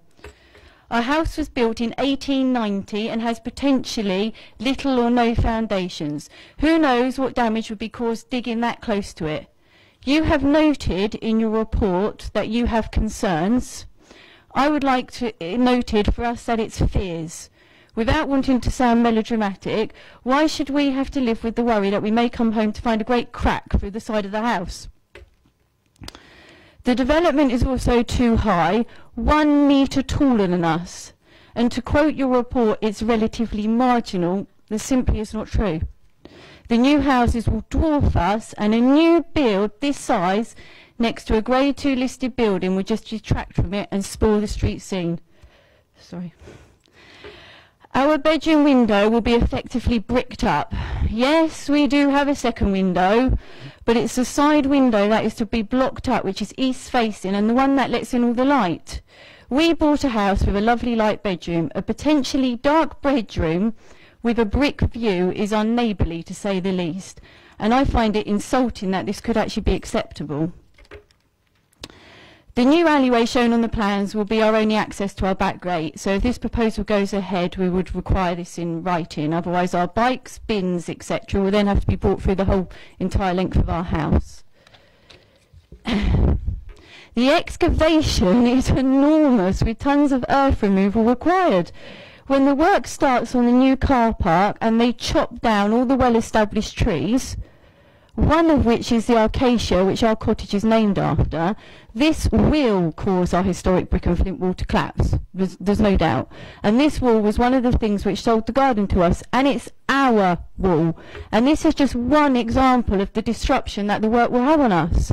And who knows what consequences in the future, given unseasonal rainfall with regards to the houses higher up. I regularly watch the reversing of the delivery refuse vehicles to the pub. They have to cross the other side of the road, and then they take a great wide swing round. With the new entrance and exit, they will cause a traffic build-up while they shunt and shuffle across the road. And this is the same blind-sighted entrance and exit for the busy pub car park and the 3 new houses, all going onto a busy road with Kingfisher close opposite it, and children like my 2 running and scootering back and forth to school. 1 minute to go. That's just ridiculous. this, not that. Sorry. Sorry. This can only result in double yellow lines then being installed along the street. This development will supply adequate parking for the new houses on one hand and then take away numerous public parking spaces on the other. Where will we park with 2 young children and all that goes with them? Just manhandling shopping will be a nightmare. And I really would like to know where we're going to park, because Whitchurch is renowned for having nowhere to park. This proposal only just fits on paper in theory. It has too many raised concerns. There's no room for manoeuvre, which just shows me it's an overdevelopment which won't work in practice. Our house, the little white squashed up thing in there, is already there. It's my family home with our children growing up in it. Each of these concerns may seem insignificant on their own, but when you look at the bigger picture, would have a devastating effect on our family home and life if this proposal goes ahead. Sorry, thank you. Well done. Switch off the bar. Thank you. Now, do I have any questions for Ms. Cox? Councillor Tucker. Sorry to ask you this, because you may have indicated it. Where exactly do you park your car right now? Right, we have 2 cars, one of which we generally park right outside our house, if we can, which is, it's not our parking, it's single yellow line. And the other of which we actually park in the Red House car park. When the previous owners of the Red House pub and the previous owners of the house we live in had a grace and favour, I believe, agreement which they had for 30 years to park the car there, and when we bought the house it just carried on. So, but I know we don't actually have parking on the street, but Whitchurch is just a nightmare, and further up you've got the Lynch Hill, Test Road. I'm sure you will be aware that it's. I know you need new houses, you need to match your quota, but we need parking more. Not saying that, I know it's private land. Will you press the long button? Thank you. Any more questions, members? No? Thank you, Ms. Cox, very much. Yes.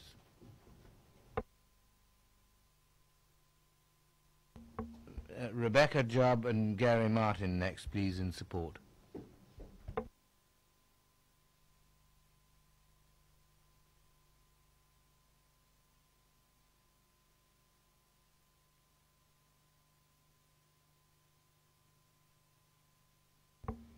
You will have 4 minutes between you, and I will give you 1 minute's notice towards the end. Good evening.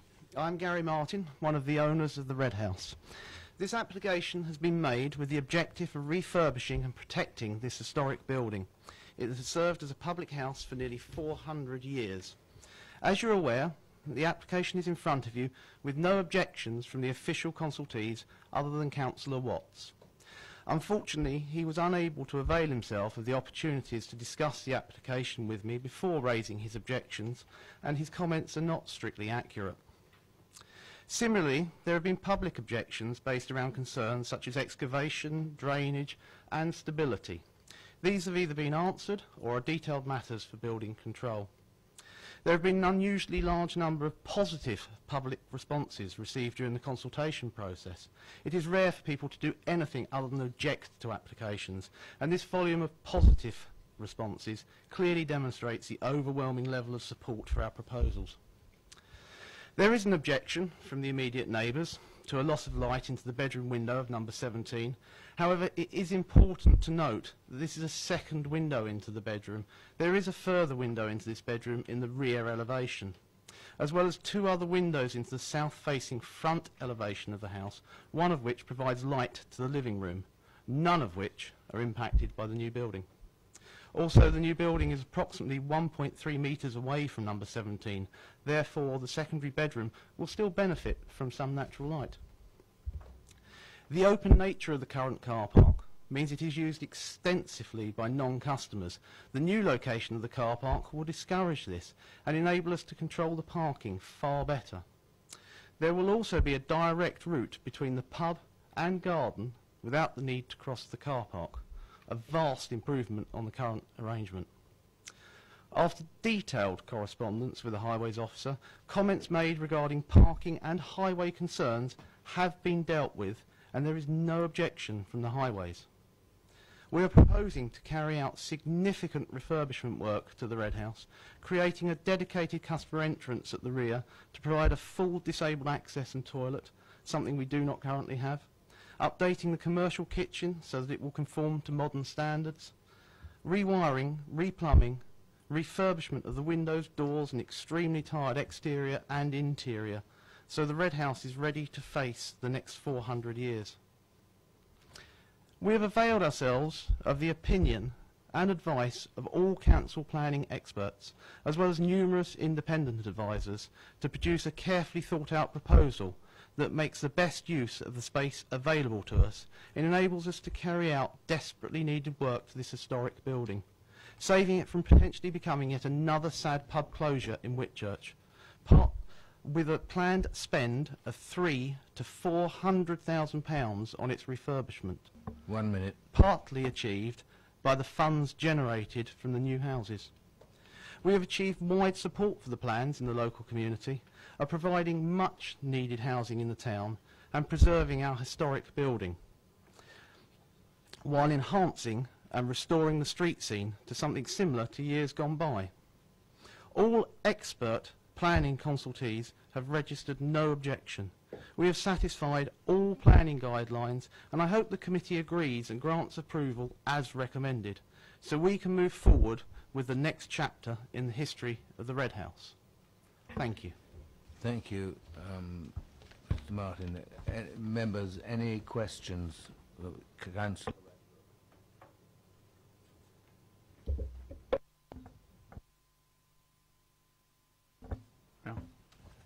Good evening. Just a bit of clarification, really. On our page 118 of our report, there's a drawing, extensive landscape drawing. Comes up on the screen at all? Have you got the? That's it. Oh. No. That's the one. That's the one.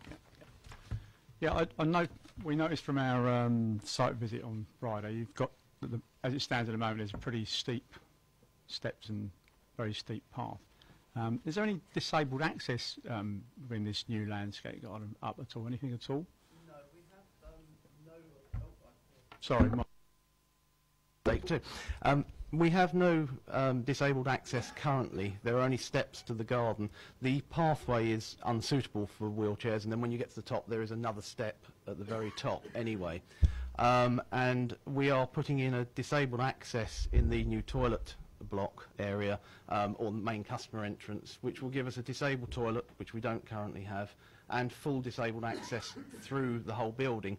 And we can't offer a disabled access into the garden because of the height, so the crisscross makes it not impossible but unviable to do, and we took the decision that it was better to offer a full disabled toilet and full disabled access into the main pub, which is used 9 months of the year more than the garden. It just made more sense to us.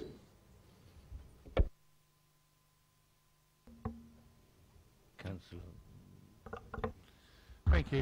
Can you just clarify, you mean a toilet for disabled, not a disabled toilet? Because a disabled toilet is absolutely no good to anybody. You are correct in that, sir. Councillor Potter. Yeah, currently the toilets are disabled, actually. Thank you. Hello, Mr. Marling. I know we're, as a committee this evening, obligated to look at what we've got before us, but I just wanted to clarify a couple of things. I mean, I know there's a substantial amount of work gone into these proposals over a long period, but in regard to the issues that Ms. Cox has raised about the proximity of the new housing to her property, working it backwards, there is a proposal obviously for a 4.8 metre wide access road into the parking at the back, which I think is about 15 feet in old terms, something of that sort. Clearly, just in straightforward terms, if the terrace of 3 houses was to be shuffled up a little away from Miss Cox's house, it would perhaps negate her concerns about the loss of light into the bedroom window in small part, and secondly, perhaps take away some of the concerns about the stability of her foundations in that property, of which I know little, obviously it goes without saying, but I just wondered what detailed analysis has been made by your designers to say that it's absolutely key that the terrace of new houses is that close to her property.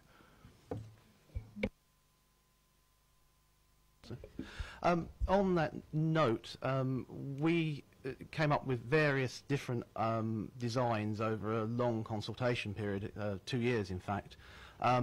And the reason for siting the houses where they are is to preserve and protect the vision and view of the historic listed building.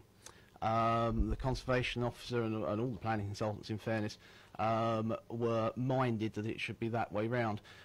If we move the building all the way to the right, so that the gap was 1.3 by the red house, put the driveway up the side of in between number 17 and the new houses, then we would obscure the street scene of the red house. No. Oh, right, okay. And then if we narrow it down, then we have got an access that conforms to the highways requirements. It has to be a minimum, I believe, of 4.8 metres. Technically, it might be, that might not be absolutely accurate, but I believe it has to be 4.8 metres. And the swing that we have for the refuge vehicles that have to reverse in currently, they need that gap to achieve that, and they do that at the moment. We have the same, virtually the same width gap in our existing car park entrance.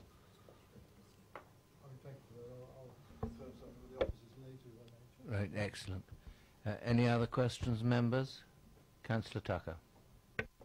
I don't think this is possibly your responsibility, but I'm just concerned about Miss Cox. If at the present time, if she parks in the car park behind, I assume she can walk down the side of her own property and round that way, can she not? I mean, that's what I saw on site, but perhaps you can confirm. We have, as good neighbours, and in fairness, the application with what we're planning isn't to disadvantage the neighbours, but we at current allow Lucy the ability to park her car, to drop her goods off or whatever through their back garden gate, which is well, you can't really see it properly on this plan, but it is just level with the terraces of the new house there, and also as a gentleman's agreement to park her car in the car park outside of our main business hours. Unfortunately, the car park gets used for fly parking by everybody, so it's difficult to control. And so currently she can park next to her gate and then walk into her gate, or she can walk down through our car park and out along there if she chooses to park in the car park. There is no right for that, to be clear. We have also specifically made the alleyway, we redesigned the wall so that we would give them their own access right across the alley formed between the two buildings, and that is an essential part of what we set out to achieve, so that they can still have good access to the back of their property, to their rear gate. Thank you. I'm still a little bit confused. Where would they park their car in order to be able to get through the alleyway? They would have to park on the road on the single yellow lines as existing, which is in the car park itself currently, you mean, or in the new development? Oh. Sorry, with the new development. In the new development, there is no access to the rear of their property from our car park, from the new car park. There is only access for the houses, the new houses, which have their own spaces at the back, and then obviously our customers to use our car park, which currently they don't get the benefit of. Any more questions for Mr. Martin? Or no? Thank you both very much. Councillor Watts.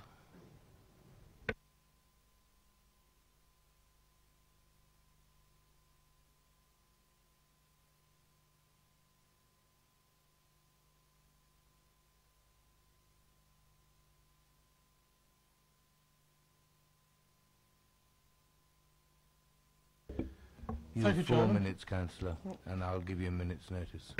Thank you.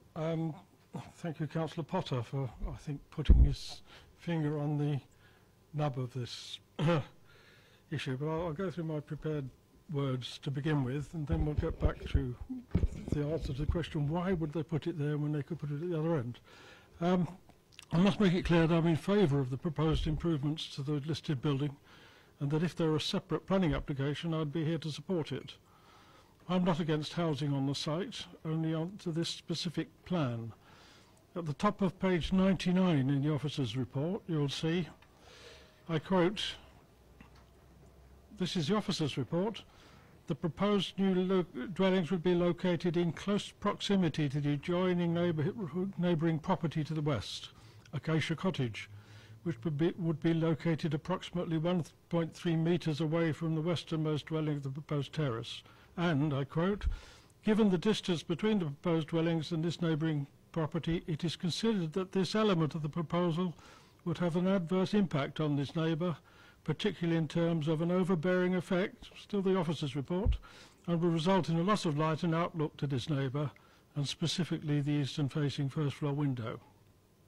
Now, in my own words, I add the overbearing effect is related to the ridge height of the proposed building being 1 metre higher than that of Acacia Cottage, and that will affect the amenity of the cottage garden as well as the interior. The overshadowing will be cutting out sunlight. The other bedroom in that room is north-facing, suitable for artists or factories. At the top of page 95, the report quotes a policy that accepts the principle of residential development where it contributes towards social, economic and environmental well-being, subject to compliance with other relevant planning policies. Now, Safe Policy E1 says the proposals for new development will be permitted provided that they respect the amenities of neighbouring occupiers. This proposal does not respect the amenities of the occupiers of Acacia Cottage. Nobody at this meeting is opposed to building of houses. There have been some written objections, but I think they run them off on a duplicator. But this is a large site with a long frontage, and there's no need for houses to be built 1.3 metres from Acacia Cottage. With respect to the character of the area and design, the case officer's report says at the bottom of page 95, the proposed terrace of dwellings would have a building line which is parallel to the road to the front and set back of around 0.8 metres, employing a tapering footment that would sit flush with the pavement. There were in London Street otherwise the tapering properties. You can see on the picture, you can see both side walls. But I want to break off here and go back, because I was then going to go on to the issue that Councillor Potter raised. I just was thinking to myself as I was sitting there behind you all, why would they put it there and not the other end? And the 1 minute, Councillor. The last thing I quoted came from the Conservation Officer's report, which makes it quite clear that they've been that were discussed at length during the pre-application process. And as Mr. Martin told you, the reason for putting the thing right next to Acacia Cottage is to protect the view of a gable end of a listed building. Now, are you going to weigh up the amenities of this family, the dedication that they've put into acquiring this old cottage and improving it, their ancient wall they're so proud of that's mixed up with the trees, in order to protect a street view of a gable? Now, if you want to see that gable, you can go to the Red House. The food there is very good, and no one will be precluded from it. But that seems to be the choice here, that you're not deciding whether or not there should be 3 houses on that site. You're deciding whether you're going to protect the view of a gable or protect the amenities of that family. Thank you, Councillor. Do we have any questions for Councillor Watts? Thank you, Councillor Taylor.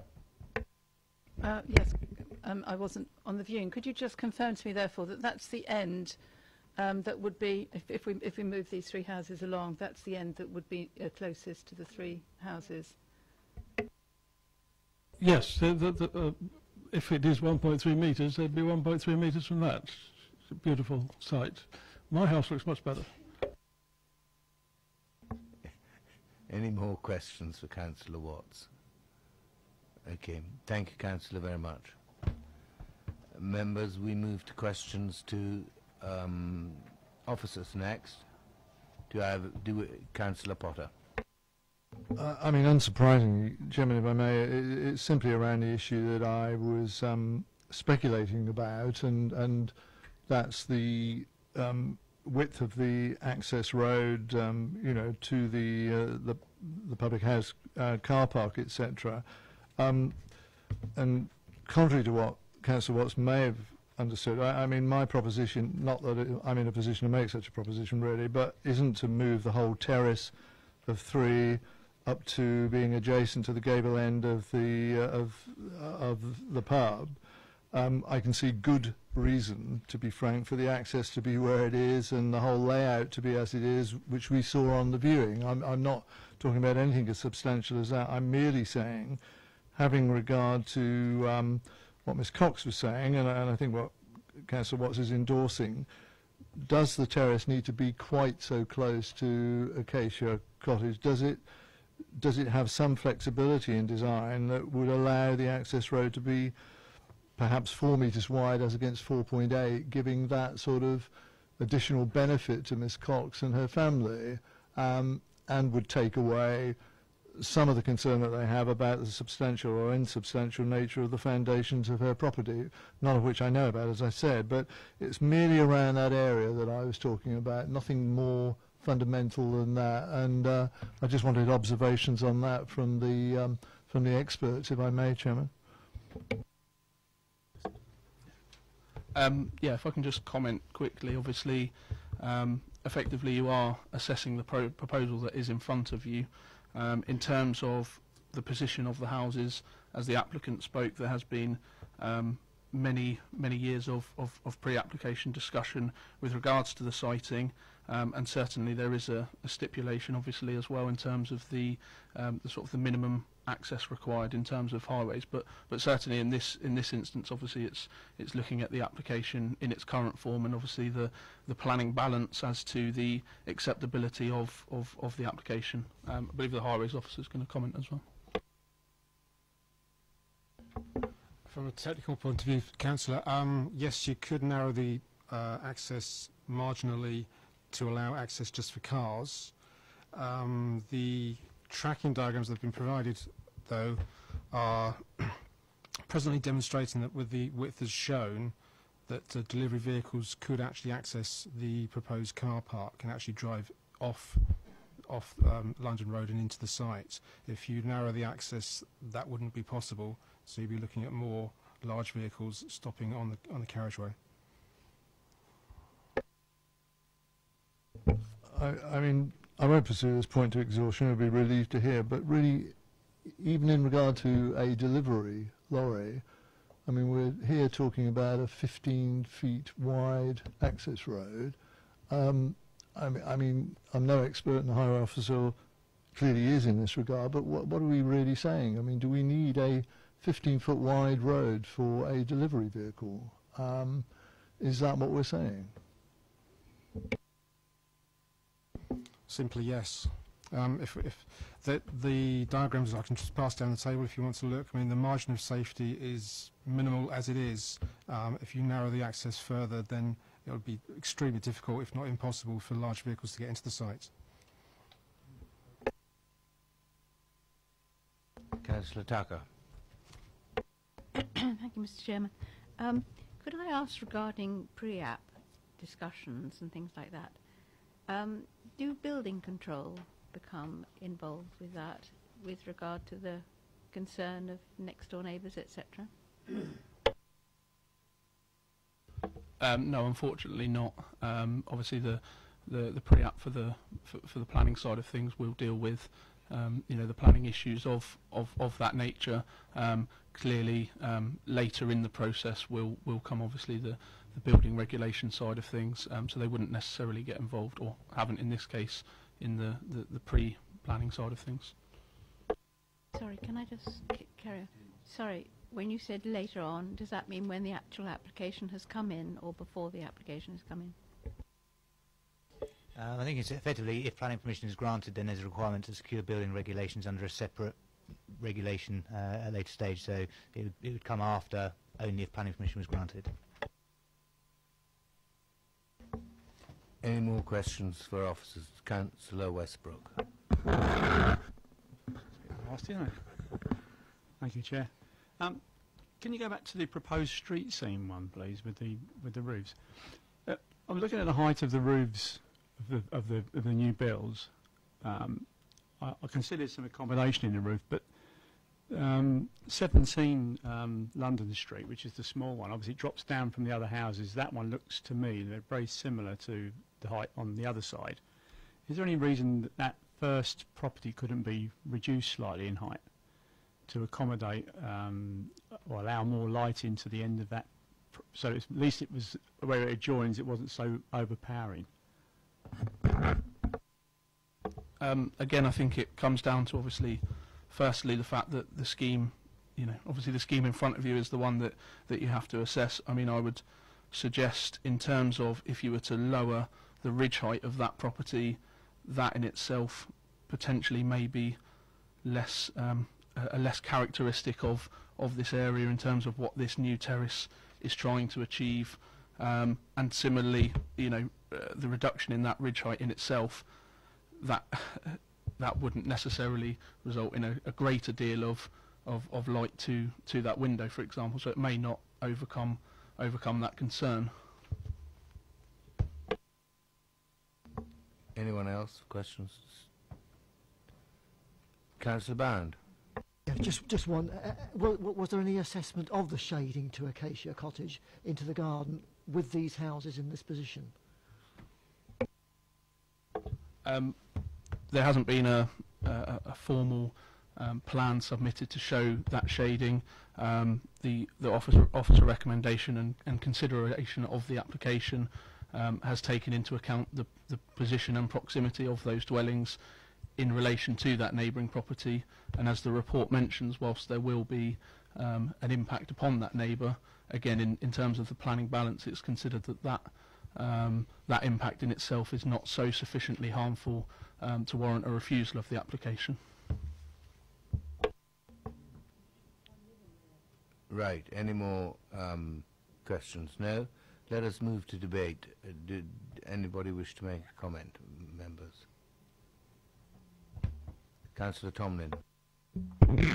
Thank you, Chair. Well, in view of that, clearly we are reminded to look at what's in front of us. I would enter into the debate to say that looking at the street scene, this looks to be a building that's out of keeping by way of its bulk and its height. The location of it with regard to the neighbours, it's again sort of a terracing effect, and it's not so in keeping. And the solution of having the car park entrance there at those particular widths would see that it's not our remit, but it's sort of two houses, not three or smaller, some smaller building. And I would see personally that it's an overdevelopment of the site. But the principle of doing a building there, I agree with Councillor Watts that it's the building is okay. It's just the positioning or the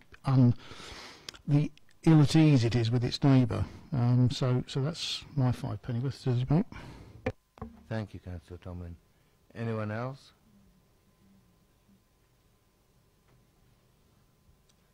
Councillor Potter, Councillor Taylor afterwards. I mean, akin to Councillor Tomlin, I mean, I have some concerns. I mean, it seems to me there's a suggestion of overdevelopment really in regard to this terrace of 3. I mean, I probably understand the economics of it. My guess is that these 3 houses will pay for the improvements to the Red House public house, and I understand exactly where an owner is coming from in that regard. But you know, and I appreciate that in terms of what is being suggested here. It does seem to me that it should not be as overbearing as it is. Having said that, I mean, I don't go quite so far as to say that the terrace of 3 is unacceptable in terms of the visual impact in the street. I mean, these are all subjective things. But I was concerned, I am concerned obviously about the impact on the adjoining property, but as with the officer's report, when it comes down to it, this is the subjective comment about what is, in the end, the impact, how can that be measured. We do have lots of new developments. The reality is we have small windows on gable walls which are, you know, impacted by the adjacent gable wall, and providing there is a substantial fenestration on one of the other elevations, they are normally approved, and I guess this comes under that heading. So I couldn't resist the application, and I wouldn't refuse it. And in fact, I would go the other way. In fact, I would say this has to be supported. Thank you.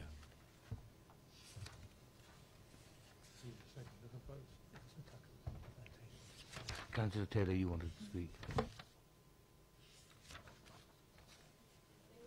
Councillor Potter. Thank you. I was really just going to go down similar lines to Councillor Potter, because I don't want to get it wrong if we say it's too bulky, because it looks to me like it's a fairly average height house for a two-storey building, quite similar to the one next door at 1. It just looks a bit big because it's next to a listed building, which is obviously much lower. So I just want to confirm that as far as the normal two-storey house is concerned, this is pretty much a normal size. It's not unusually high at all, is it? And do you happen to know if it's a similar height to the one next door but 1? It looks to be visually. Can we judge by looking at that? It looks perhaps marginally bigger, but... So... I did, yeah, the proposed street scene, obviously, that you see in front of you is indicative. I think certainly the existing dwelling 2 along from that is of a comparable height. I don't know the exact height of it, but it is comparable to what they're proposing at the moment. Thank you. In that case, I don't want to go down the path of saying it's too tall or bulky or anything, because I think it looks perfectly okay in the street scene. Thank you. Councillor Tucker. Sorry, on the same vein, but variation, we seem to have roof lights on the back of it, of the new build, which makes it a 3-storey property, is that right? Yes, the two end properties of the terrace do have bedrooms in the roof space. And then I believe the middle property just has a roof space rather than any sort of internal stairway up to that.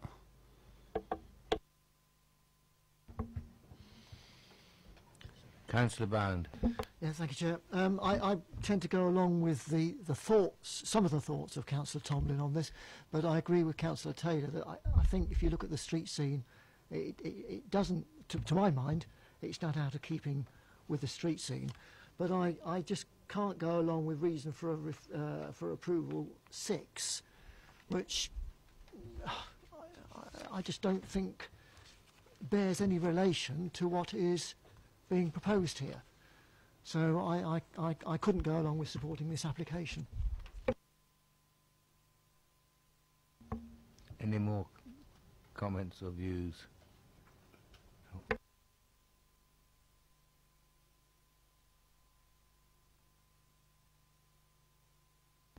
Do we have a seconder for approval? Councillor Westbrook, thank you. Those in favour of approval, raise your hands, please. Yeah, it's carried.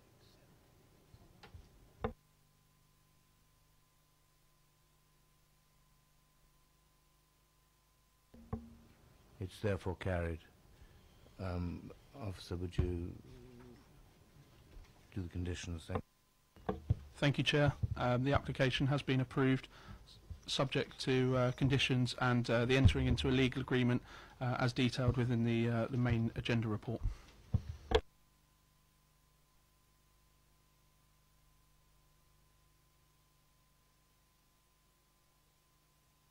Right, we move to item number 5, which is again the Red House and the alterations to it.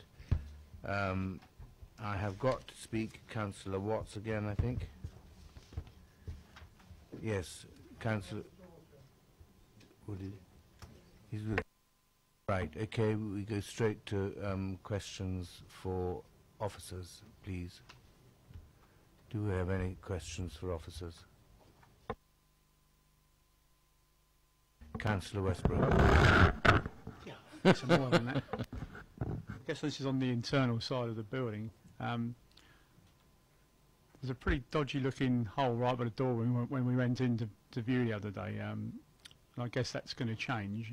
It was a really old style. You probably won't be able to see it on there. But as we went through the door on the left-hand side, there was a really nasty drop, which I don't know if it actually shows on any of the drawings.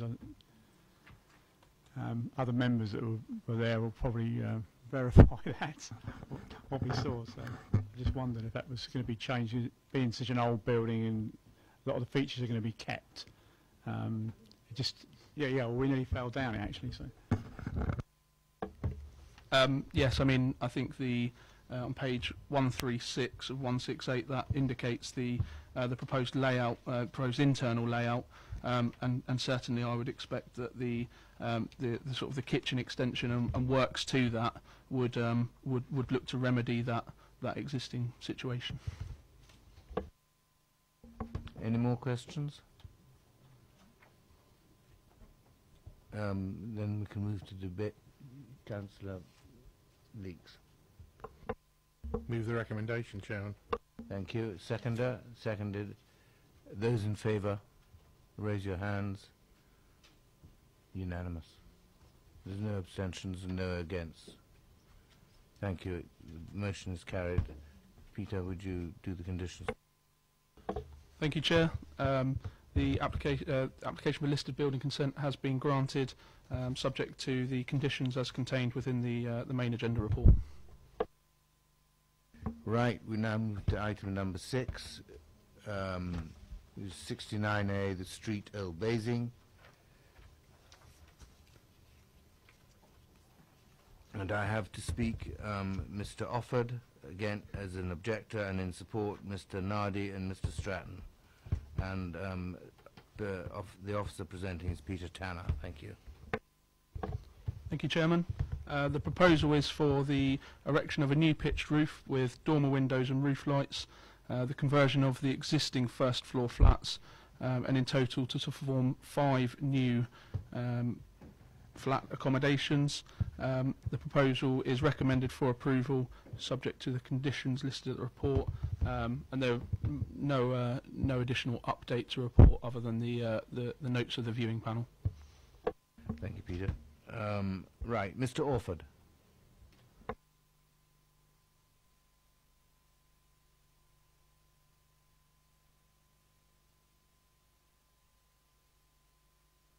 You will have 4 minutes, and I'll give you 1 minute's notice at the end.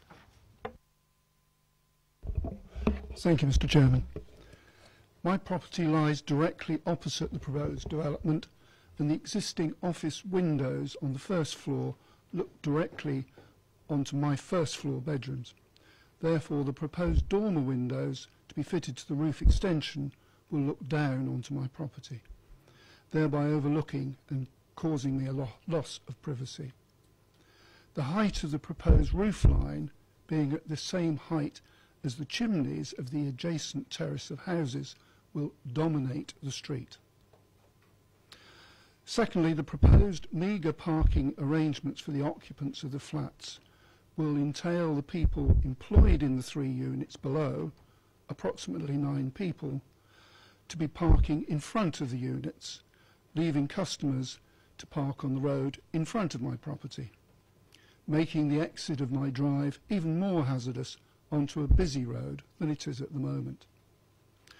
The proposed parking in front of the development does not take into account the position of an electrical distribution pole not shown adequately on the plans. When the upper floor was occupied by an office, the employees used a vacant area adjacent to 69A for parking, which has now been developed as a private residence. Only this week a friend's car was badly damaged whilst parked outside my property by a vehicle reversing from the units opposite. I have lived in this property for 33 years, during which time there have been many planning applications for this site, many of which had planning conditions applied to them which were not undertaken. I would like the committee please to take note of the 45 separate adverse comments that have been summarised in the report. Thank you, Mr. Chairman. Thank you very much, Mr. Offord. Now, any questions for Mr. Offord? Councillor Goodison. Thank you, Chairman. Good evening, Mr. Offord. Could we just go back to the street scene? That one. Right. Would you? Would I be right in thinking that the building with the two chimneys, which this application will be as high as the top of those chimneys, that building with the two chimneys is currently the highest building on that side of the street between the railway bridge and the bridge over the River Loddon? Yes, Mr. Chairman.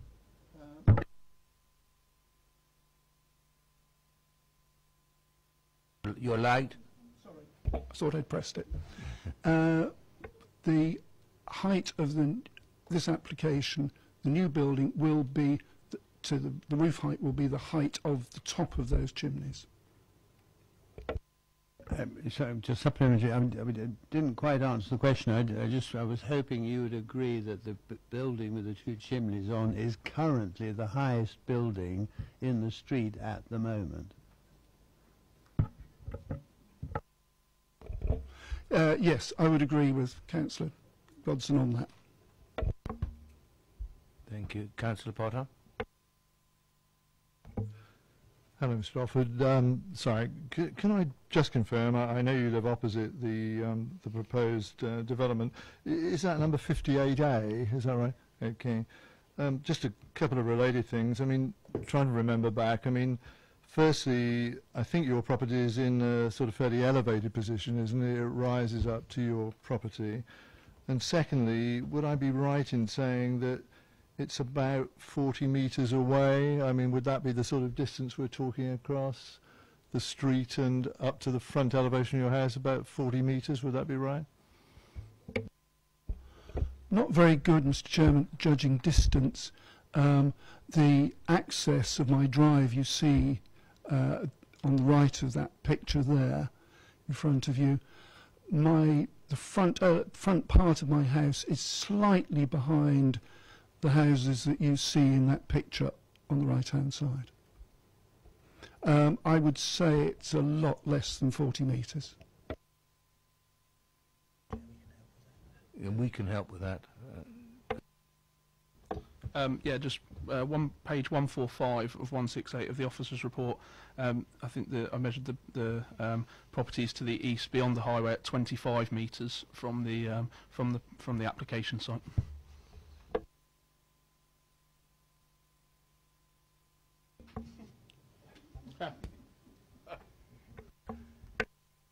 Any more questions for Mr. Offord? In that case, thank you very much. Now, Mr. Nardi and Mr. Stratton, please. We're only getting one.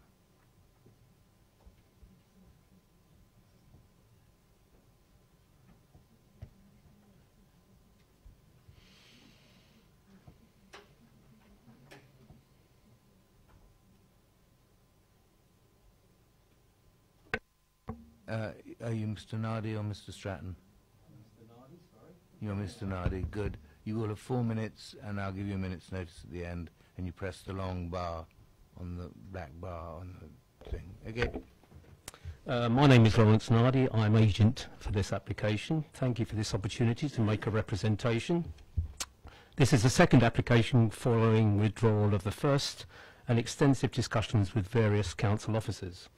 Those that are familiar with the site or took part in the site viewing may have noticed that this building is not the most attractive in the village. It is of its type and now happens to fall within a conservation area.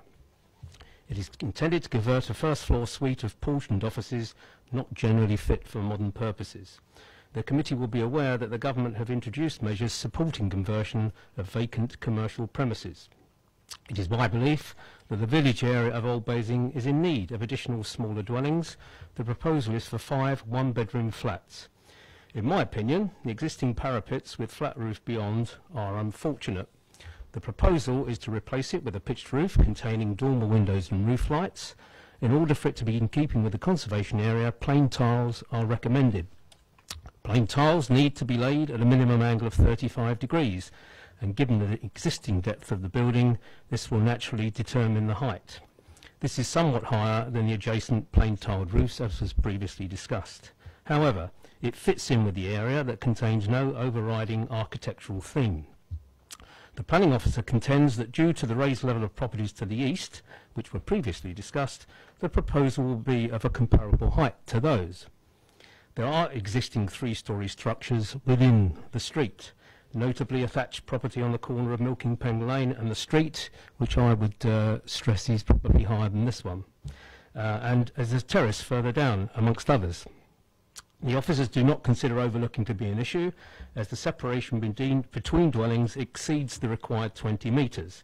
Indeed, the property just mentioned, I've just scaled off of there, and it's closer to 30 metres. So indeed it falls between 25 and in excess of 30 metres to the east and to higher ground.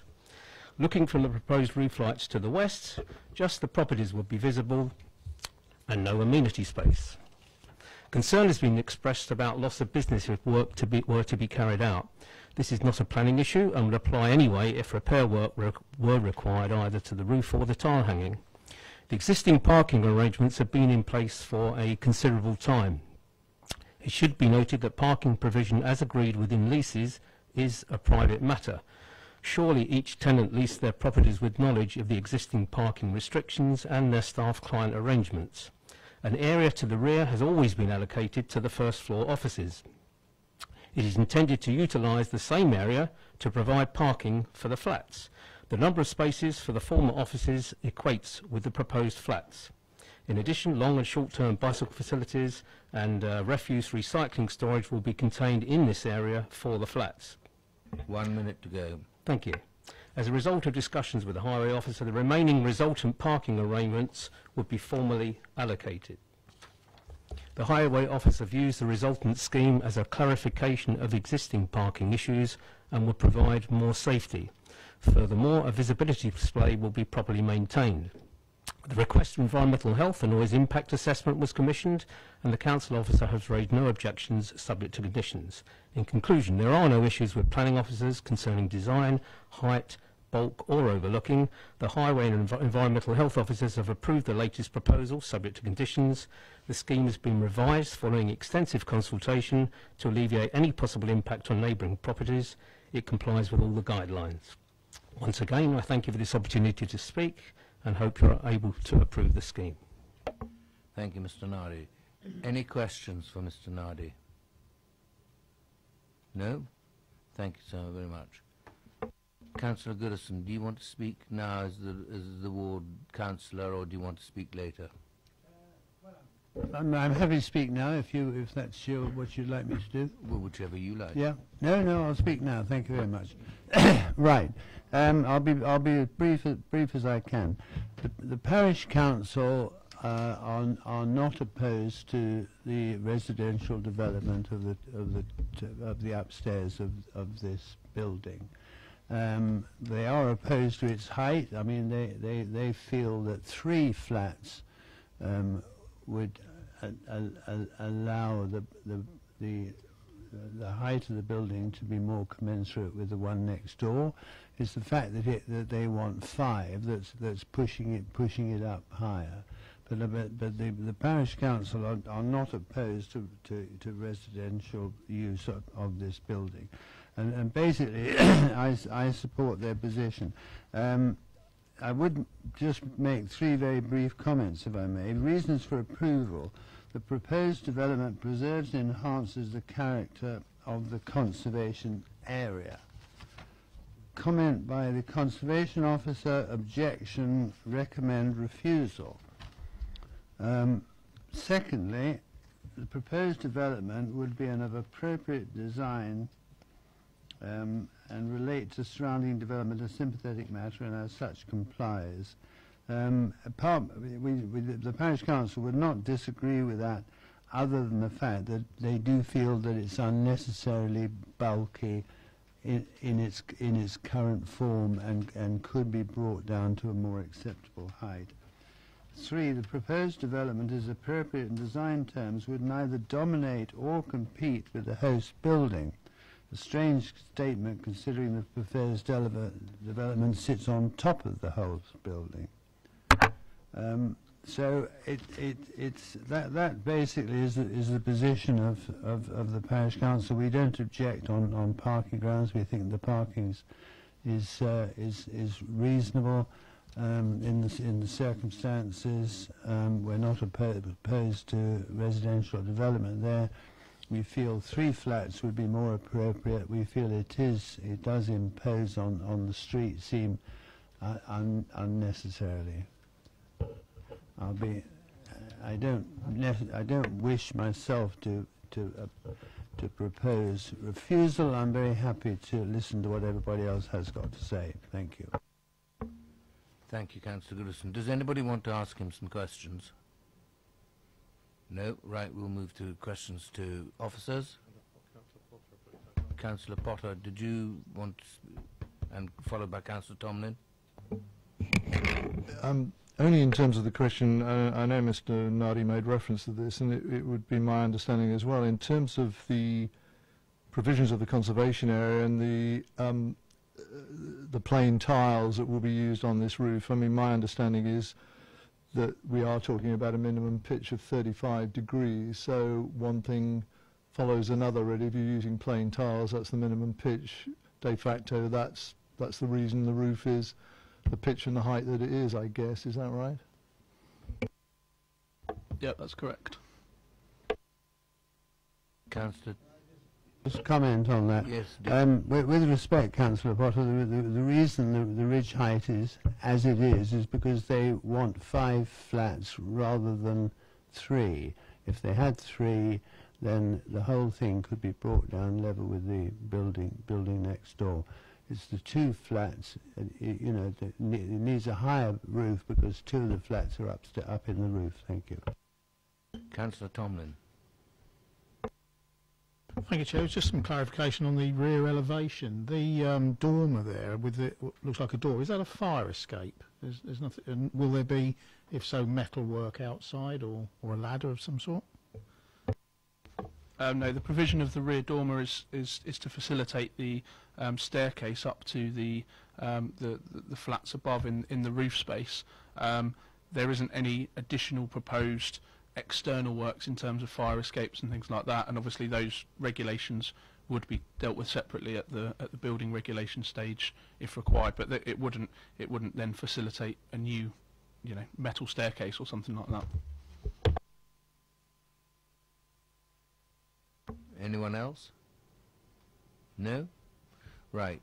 We move to debate and comment. Does anybody have any debate or comment? Councillor Potter, well done. Thank you. Sorry, Chair. I think Mr. Nardi said in his preamble that, if I quote him right, this is one of the least attractive buildings in the street in Basing. I'm sure I'll offend somebody, but I think it's the most unattractive building in the street. And what I see before me is a significant improvement, I think, in terms of the visual impact and the elevations. I mean, again, we're back to, aren't we, where we were before in terms of we have before is what we have, and we either approve it or we do not. The fact that there's 2 additional flats beyond what the Parish Council would like to see, I mean, it is a fact of life. I'm sure it's there for economic reasons. A bit more money can be made from 5 than 3. That's the reality of it, isn't it? And that's what we had before. It seems to me that some effort has gone in, and obviously there have been substantial discussions about the appearance of this building. I find the dormers attractive on the front. I think I said it on the viewing. Again, subjectively, I like dormer windows. And overall, I find nothing in it in terms of the analysis being made for me to say that it should be rejected as an application. I therefore move the recommendation that it be approved, Chair. Thank you very much, Councillor. Would anybody like to second that? I'd second that. Thank you very much, Councillor Hood. Right, we have a proposer and a seconder. Those in favour, raise your hands.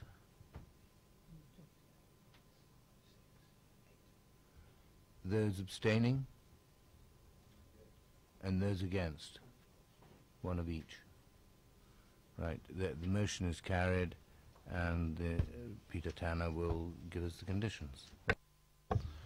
Thank you, Chair. Just to confirm, the application has been approved, subject to the conditions listed in the main report.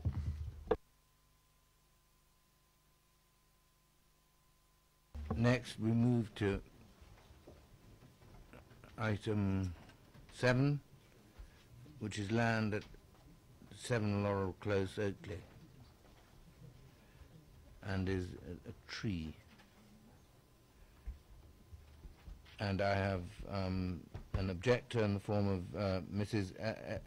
Ellie Fetheru. And Dave Harris, you're going to present. Thank you. Good evening, Mr. Chairman.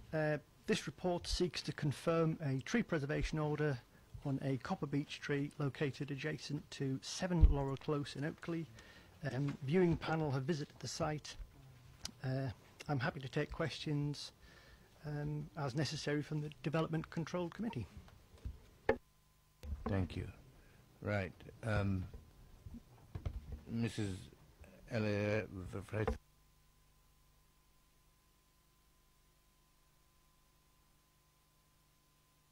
you will have 4 minutes, and I'll give you a minute's notice again. Fine. I'm here tonight because this card was put through my letterbox informing me there was a meeting this evening. Despite my 2 emails to Mr. David Harris dated 24th of August 25, I had no response to them. It was only when I spoke to Mr. Frank Wright yesterday that Mr. David Harris emailed yesterday afternoon. I was not aware that there would be a delegation from the council to see the beech tree in question last Friday morning, 4th of September.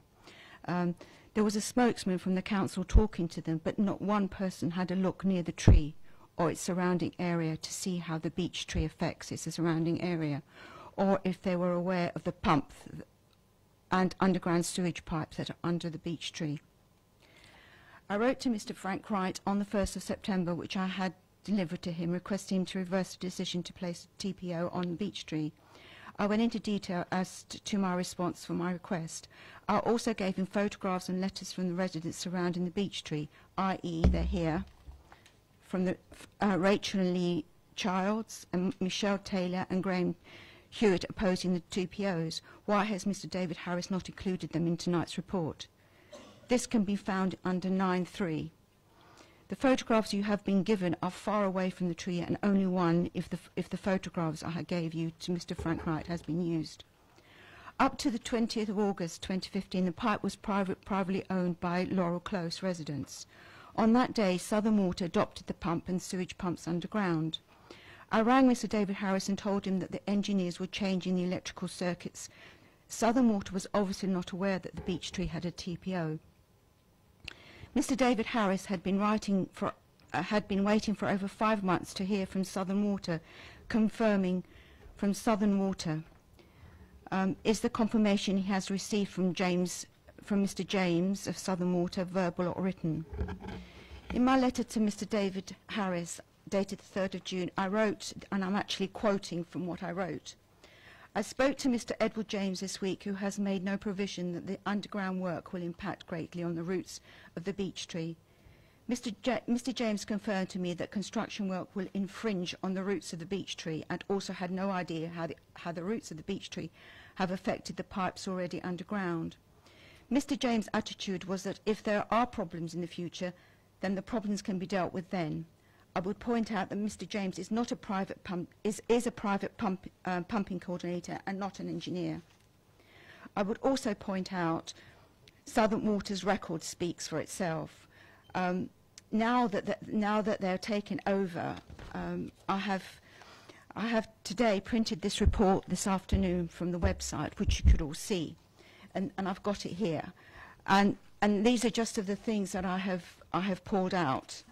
1 minute to go. Sorry. Southern Water has been found guilty of breaching environment regulations after it pumped raw sewage into the sea in West Sussex. This was in Colchester in August this year. Southern Water gets 48,000 complaints. The watchdog said complaints would have tripled for Southern Water, but because the company was unable to handle the large increases in complaints themselves, forcing angry customers to report them directly to the Consumer Council for Water.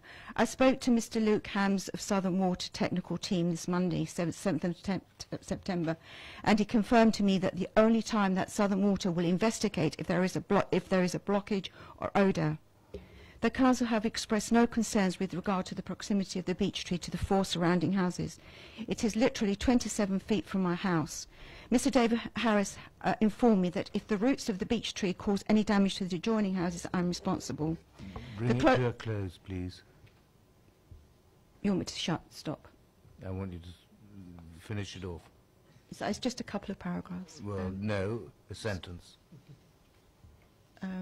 Concluding sentence.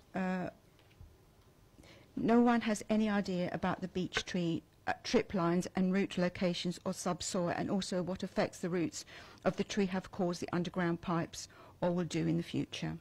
Thank you very much. Any questions? No questions? Thank you very much. Members? Right, you can go back to your seat now. Thank you. Members, questions to officers? Local members, sorry.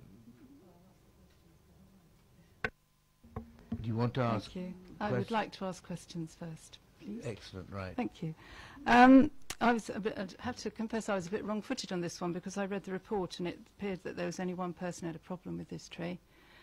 So I'd really like to ask the officer that the report states at page 162, and this was mentioned by the objector, that there's only one objection when at least 3 others that I know of have been made.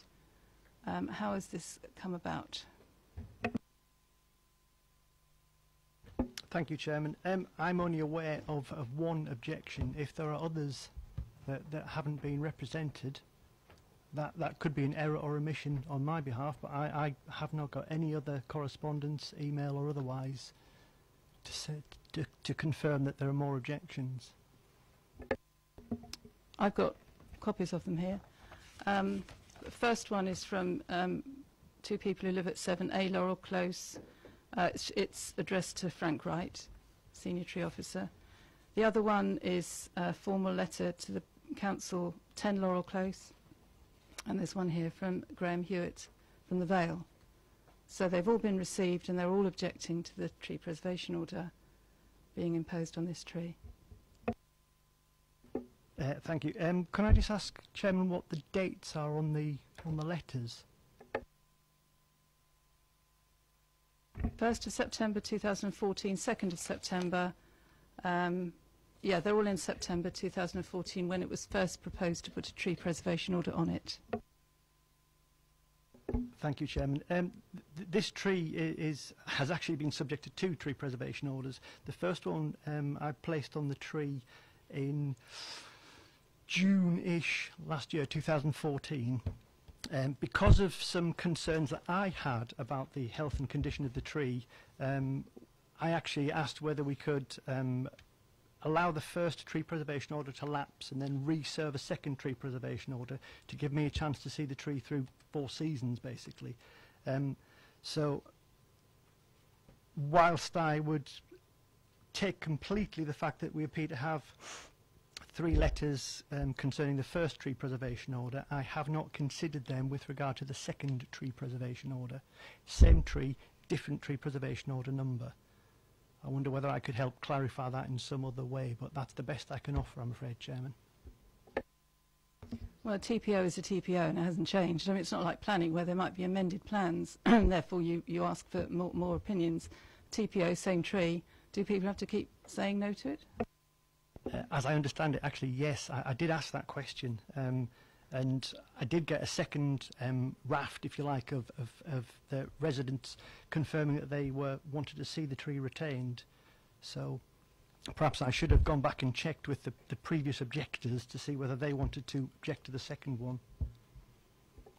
Okay, thank you. I don't see any reason why they wouldn't object the second time. The next one was, if I could ask you, because I'm very concerned about the procedure, the process of this particular TPO. We noticed that I know her as Mrs. Christou from this morning. It's much easier to say, so I'm going to continue to say it. That she and other objectors, although you seem to have forgotten they objected, weren't formally notified of the date of this meeting or of the viewing panel visit last Friday. Yeah, there does appear to have been somewhat communications mix-up there. A letter was sent out on or around the 21st of August to the one objector that I thought we had at the time. But the letter didn't say about this meeting and about her right to be to make a representation, or about the viewing panel, because she just came across the viewing panel almost by chance. I'm not sure that is the case. The letter that went out is the standard letter that is sent in the case of a tree preservation order being served. If there should have been further details added to that, perhaps we should look at our procedures. Okay, thank you. Just talking about the tree itself, I'd like to know how tall it is. I don't know if you know how tall it is, but it looks massive to me. But I understand that these can actually grow to 40 or 50 metres in height. That's 5 times the height of an average 2-storey house. But anyway, I'll move on to that because we can see that it's pretty large. You talk about remedial pruning on page 161 to alleviate shade to an acceptable level. Understandably, I'm going to ask the question: how much pruning and what's acceptable? Yeah, thank you. The tree itself stands about 16 metres in height, no more, no less. It's not fully grown yet. I completely concur with that. It could benefit from a little bit of tree surgery, some very, very minor works in order to keep its shape a little bit more tight and beech tree shaped. And there is a little bit of encroachment in the parking areas beneath the tree and over the next door neighbour's garden hedge. And again, that kind of thing, I think, is more than reasonable to be acceptable under the tree preservation order legislation.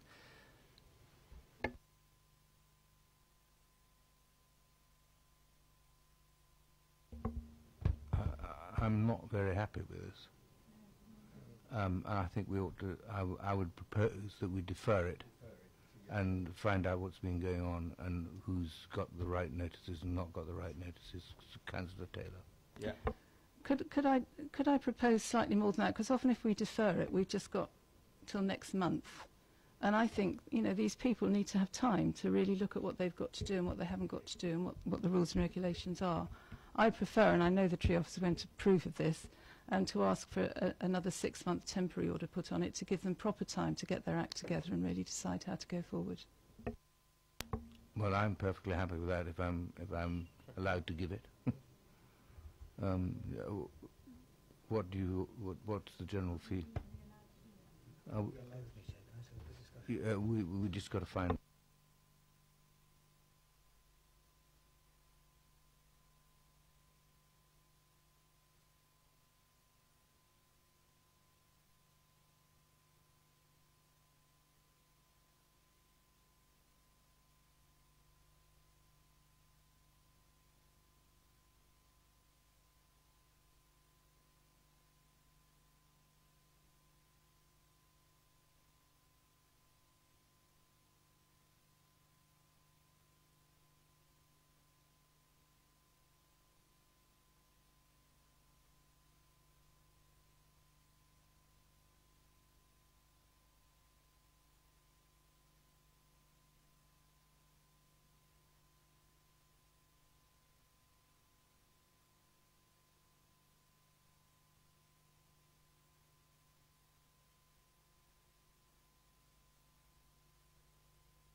Chairman, slightly unusual situation, I think, here, and I was just discussing with Mr. Harris the process for serving temporary a further 6-month notice. Also mindful of the time at which the current notice expires, which we believe to be within the next 2 weeks or so. To hopefully, I suppose, try and cover all bases, we believe that can be done under delegated authority, obviously with the resolution from the committee that be pursued as a first course of action.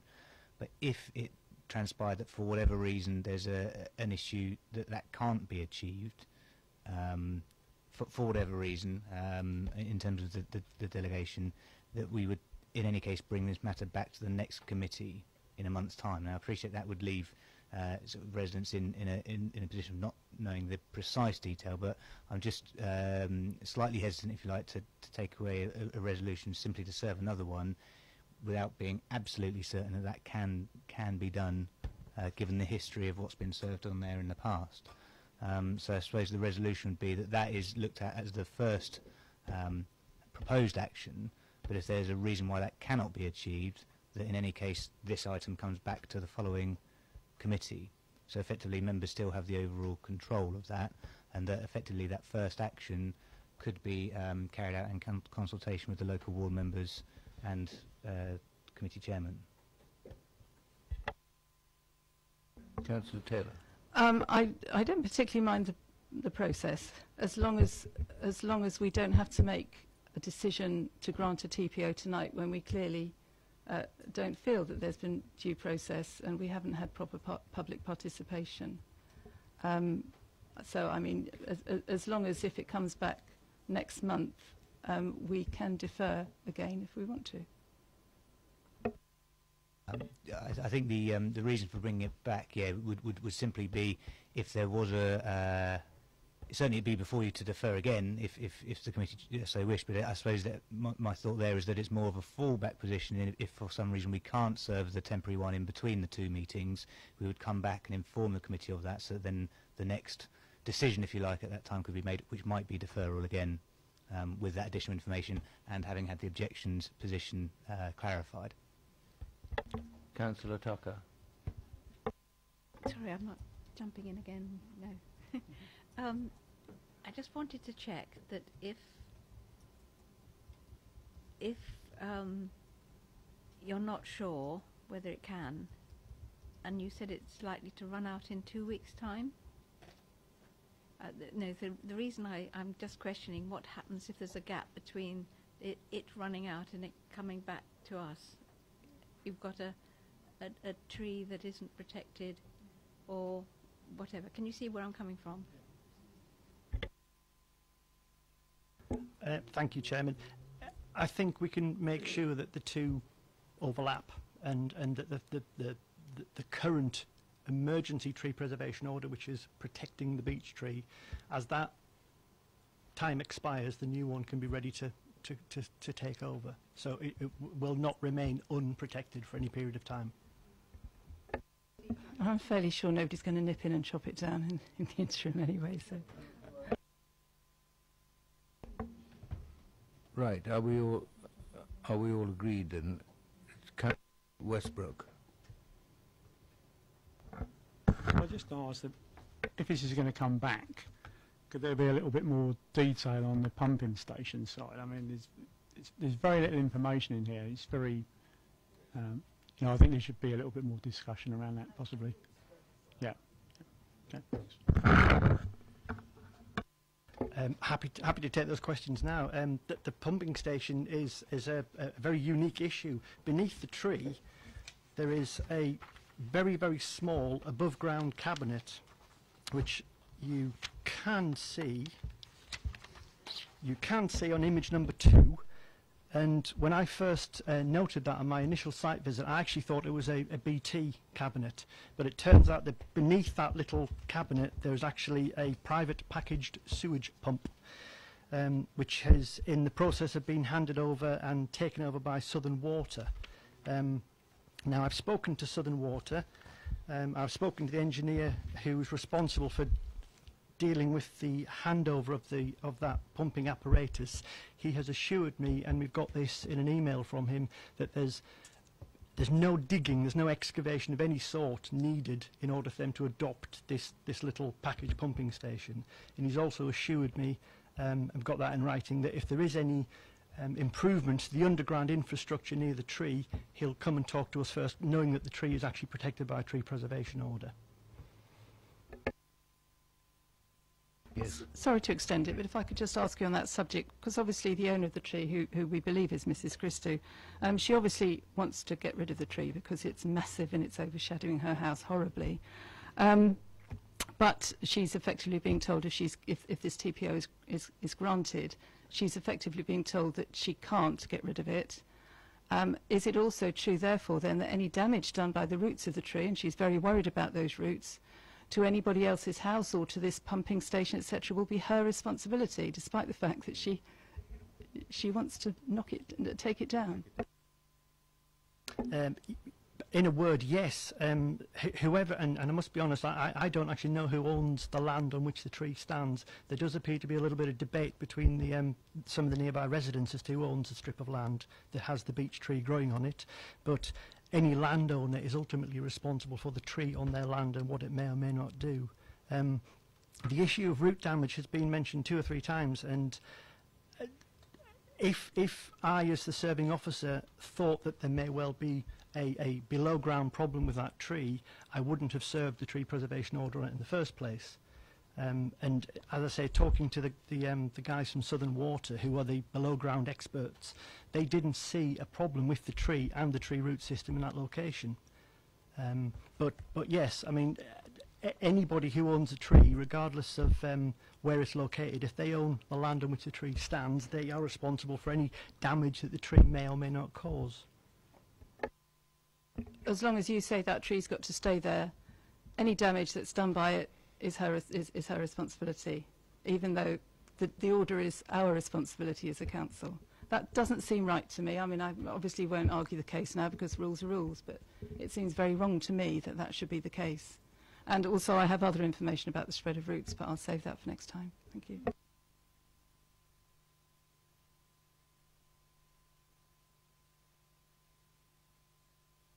Councillor Potter. Not starting a debate in Chair at all, but just to note the fact, I think, isn't it? I mean, obviously the tree predates the houses by about 50 years, is that right?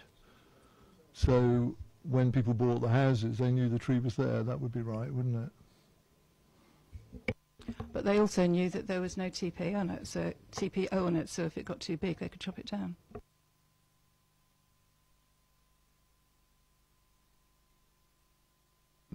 Where have we got to with this? And we want to wrap it up. Chair, so as I understand the position, the committee would like to resolve to request a further temporary TPO for a 6-month period, but obviously if the position with regards to the objections and the outstanding queries on process are resolved before then the paper would come back to committee at that point in time. Are you happy with that, members? Very good. Do we need to... We need to vote for that, apparently. So those in favour, raise your hands. Unanimous. Thank you very much.